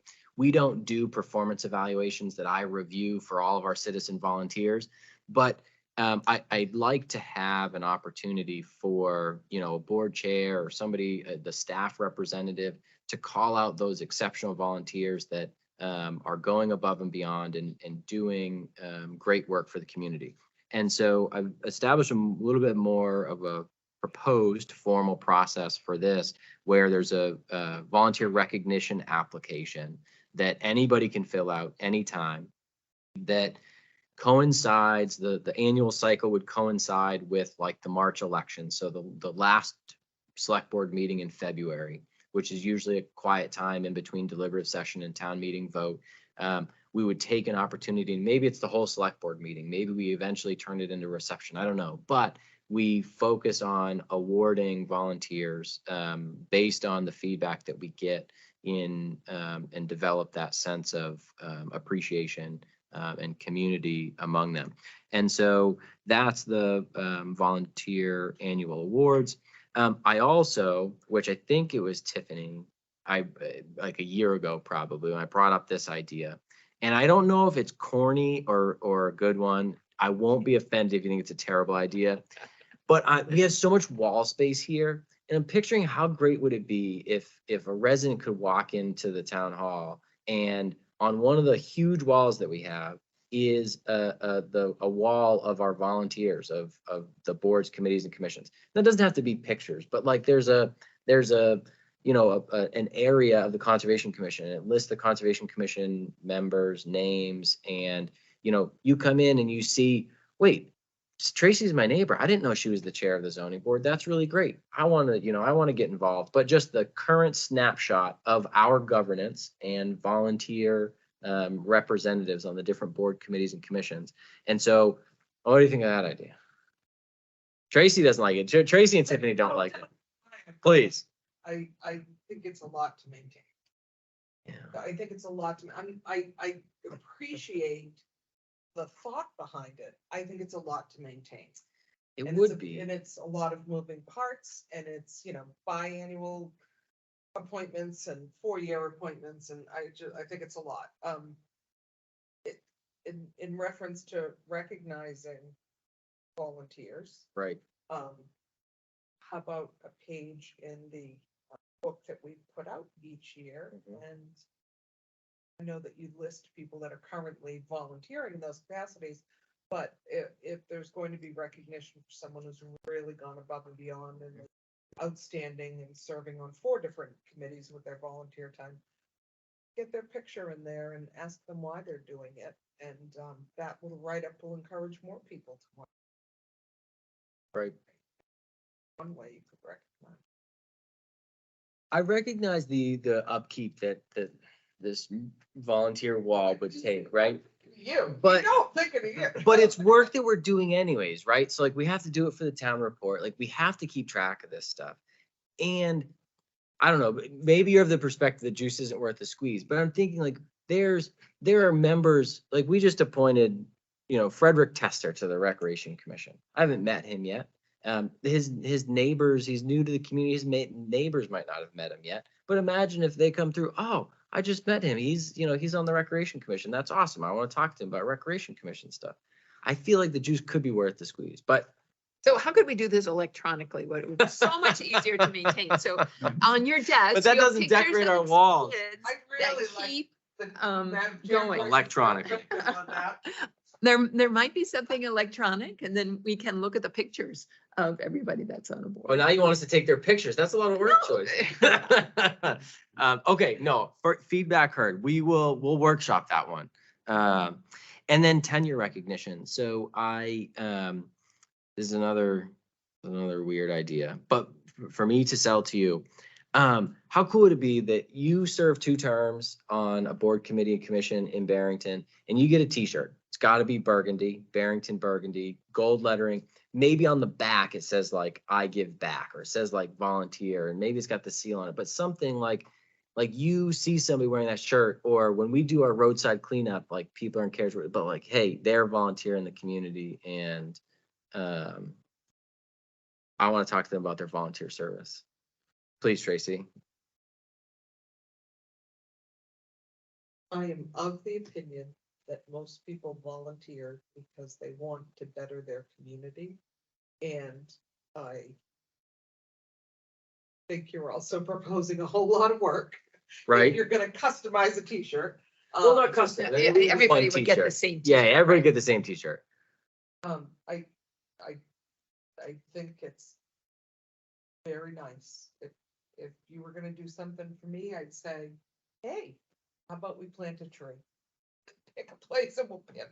Yeah, so let's zoom out So I maybe. think- I think that I think you're on to something, but I think the recognition is that most people who volunteer do it because they truly want this community to be its best.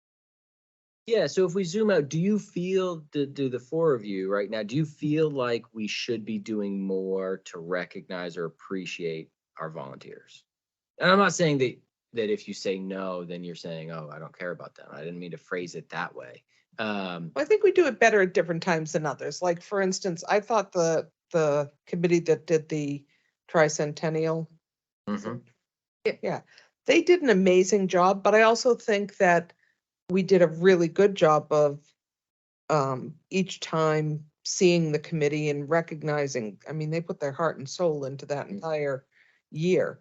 So I know that they had a wrap up at the end of it, and they all got together, and it was a really But see, great that's a different celebration. one because that's not a town board committee or commission. That was like It was. separate. No, I mean, I guess I'm talking about people that we're appointing Because I do feel like other groups do it well, you know, like the ones that are self-governed, right? The Barrington Bloomers, the Tricentennial Committee, the other ones like that. But it's the group of boards, committees, and commissions that are not government adjacent, but government, you know? Gotcha. Yeah. Well, the T-shirt. If you're gonna do the T-shirt, I would put a tagline where you collectively have figured out the number of volunteer hours. And, you know, Barrington volunteers, and it's 2,786 hours of time annually to the functioning of our municipality or something like that. Like, give it some measurable Right. something, I Yep, guess. Interesting. I mean, Or it could I'll be wear a kind of the T-shirt, level Bartley. of committees. It would come from the select board, but people get their recognition of a T-shirt at their committee Right. meeting, which would be kind of fun. Right. Be a planning board and see who's been there long enough to get a T-shirt. And then at 9 years, it's a pin, you know? Oh, I want to plant a tree. The free option, well, you know, build it. We like the plant a tree thing. yeah, somewhere in my travels, we saw a park and they had a huge hill that was all rhododendrons. I mean, I'm talking a huge area. A lot of pollinators, yeah. We can plant them in the cemetery with the cemetery trustees' Cemetery needs trees. permission because Rob wants to beautify the cemetery. Yes. Okay. He campaigned on it, I think. Okay, That is so clever. we'll continue this conversation, but then the last thing is bringing, so we've been doing an employee engagement event, which we'll do again this fall, but inviting our employees to an apple picking event. And Rob was there. We manned the grill last year. We added a cookout component, which was great. It doesn't cost much at all to do that. And I'd like to expand that to our volunteers also.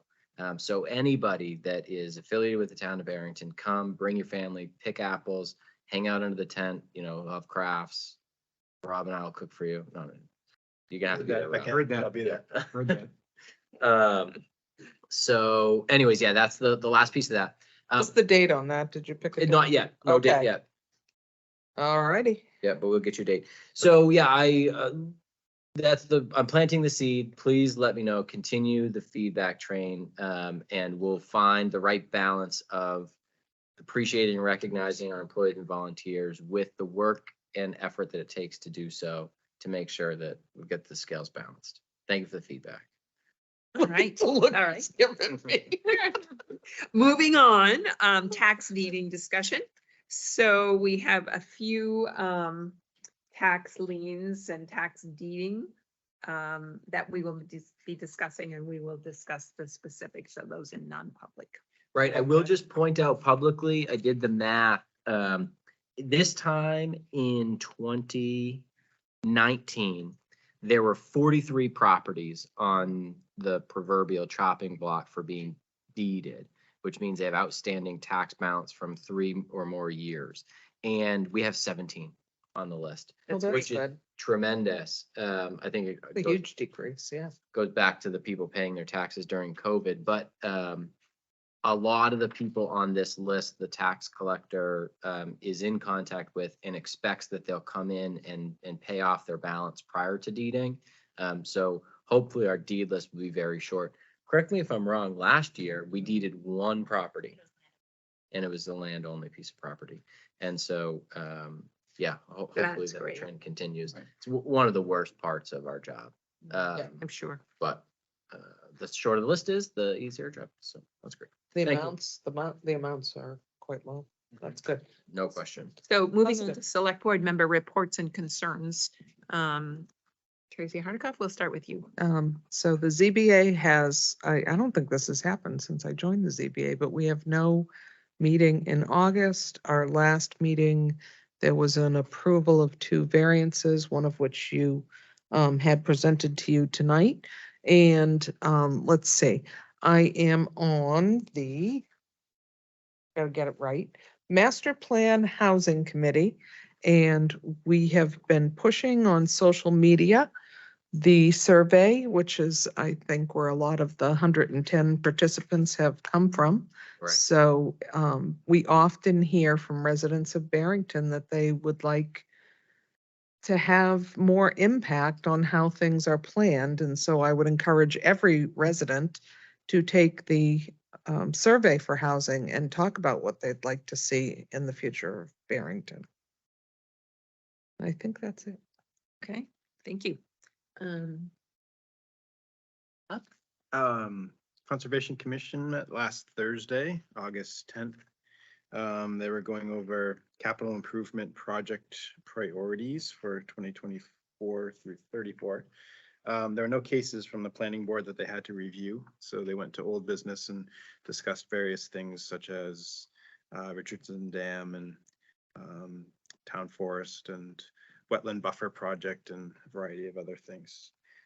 This Thursday, the Energy Committee is meeting, and Henry Herndon from Community Power Coalition of New Hampshire will be presenting.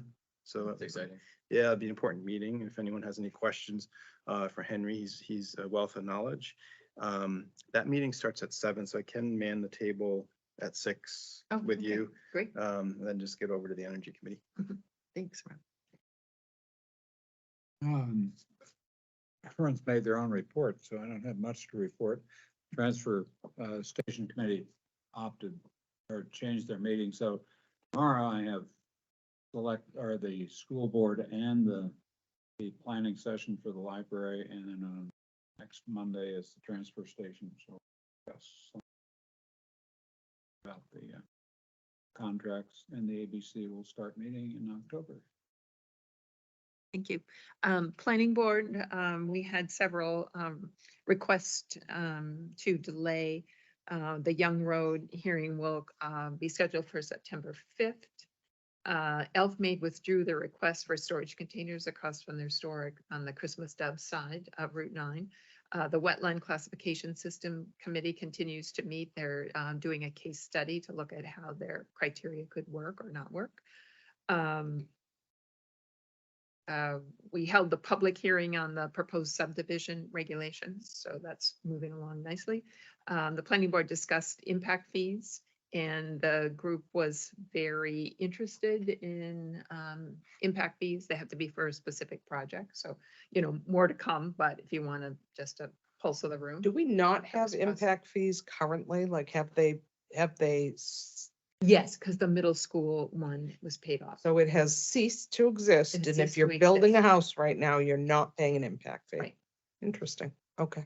And it has to be for a specific project. We can't do them just in general. That has to be tied to a project. Let's see. Yeah, so, and the consultant to look at impact fees would require 38,000 Can impact fees go to a TIF district? to maybe purchase the land. Something in a TIF district or? I can't think of any path to that specifically. I mean, the TIF district is a separate financial tool. Right. So the impact fees and the TIF district could both be used to accomplish a similar goal because they're both financial tools. If the vision, say the vision was a community center, if you had an existing community center that you are expanding because you have new residents, you could likely justify the establishment of impact fees for a community center. If that community center were in the town center within a TIF district, you could use TIF district funds towards that community center also. Well, like sidewalks, if you have private companies Mhm. investing in town center. Yep. To build sidewalks and. Yeah, could you have a transportation impact fee and make transportation or pedestrian improvements because of that? I think so. I'll have to go back. The town explored impact fees. I don't know if Rick remembers, but the town was going to do impact fees for just like Scruton Pond Road or something. And like Joyce was saying, they have to be for a specific purpose, and you have to have a study that justifies that purpose. And by the time they got the study back, I want to say that the expenditure of the funds was very limited. Like you had to have the road surface anyways, and so the impact fee money could only be used for like ditches or shoulders. And so I wonder if that same situation would apply to all transportation improvements from impact fees. But yeah, we'll have to look into that. Once, if the planning board engages a consultant that does impact fee studies at quite a hefty fee, those The are fee good had gone ways up we could ask. substantially since the last time they've been used. All right. Any further discussion? I have one quick, did we decide who the select board working with new, Not yet, but I think, yeah, I think we should. Probably not right at this moment, Okay. but I think we should decide that. All right, moving along, we will host our second public comment. Please approach.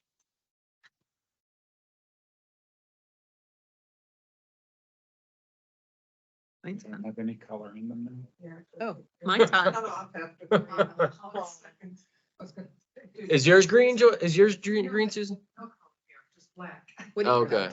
Right. Oh, I still have a voice. Sorry. guys. There you are. You're in charge. You can put that right there if you want. Keep talking. It isn't really on. Press the button on the bottom. Button on the bottom, button on the back. Don't tell me they're battery operated. Oh, now I have my own. Well, Susan Gaudiello, 528 Franklin Pierce. I'm back here in my role as library trustee chair. I just wanted to bring to your attention that we've had a very successful summer reading program. A lot of volunteers helping us with that this year, so volunteers good. And the closing program is going to be this coming Saturday. They're having a festival.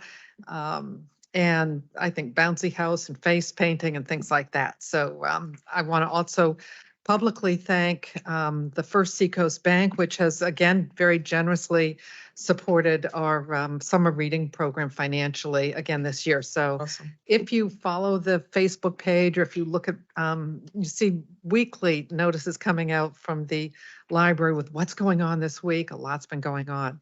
The other thing that I think we passed at the trustee board since your last meeting was we are making a change in the library hours, a small change, but in September, we're going to have 2 evenings a week that were open until 8 o'clock. So the hours will be Monday, Thursday, and Friday will close at 6. Tuesday and Wednesday will be open to 8, which allows for more evening programs and also for more use of our meeting room by groups, outside groups that are looking for places to meet. And the Saturday hours will remain the same. And I think that's all the news from the library for tonight. I do want to make one comment on volunteerism. I happen to like t-shirts. And as many of you know, I've been a board member for many years of the Cornerstone VNA, and I have 2 Cornerstone VNA shirts. And they happen to be purple, a big color, and I love purple. So that probably contributes to the fact that I wear them a lot. I love wearing them to the Works, Wentworth Douglas facility. Wentworth Douglas has its own home health care agency, and I'm there with my Cornerstone, and the back of the shirt has been put together by staff, but it has all these words that people who work for the VNA or patients of the VNA say why they like the VNA. So I feel like I'm a walking advertisement. The opportunity there, I think, if you go in the t-shirt route, is it's a way to advertise for people who wear the shirt, to advertise to others in the community how cool it is to be a volunteer for the town of Barrington. So with that, thank you very much. I paid her to do Is there anyone else here for public comment? Online? We have one comment online, Alexandra Samoko. Oh, hand just went down. Oh, there we go. Sorry, that was probably me double clicking. Hello, Alexander Samako, 77 Brooks Road. I just wanted to build off of what Susan said on the volunteerism thing. I think there's an aspect of this, as someone who is a volunteer here in town, that maybe is being missed that we could utilize this for, and that's getting more people. I think there's a misconception from a lot of people in Barrington that the only people getting involved are nearing retirement age, and it's a huge time suck. And I think if there's more accessibility to who's really getting involved, whether it's, it doesn't have to be a whole wall of pictures if that's more than can be managed, but like there's a town Facebook page. What about a meet the people post once a month? Her name is Alex. She sits on the zoning board and she tracks airplanes from her phone for fun. Something like that makes it more accessible and shows people that you don't have to be, someone with a lot of extra time on your hands. You can be someone who works full time and is involved in multiple things and still can get involved. So I think there's a man of the people aspect here that we could capitalize on to get more volunteers. Because I sit on the zoning board. I know we're short people, and I know we're not the only board that is. So I just wanted to pop in and say that. Keep up the good work. Thank you. Thank you. We like your energy. All right. We do need to move into non-public. Motion for bio break, please. Okay. And then we will. Yeah, we'll motion to enter non-public and we'll take a couple minutes between, yeah. Motion to enter. For employee and. Yep. No. Personnel, reputation, land and legal. Okay. Is there a That's a- second to that? Dan, roll call. Aye. I'm. Gabriella, aye. And a bio Okay. break for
So roll call to exit non-public.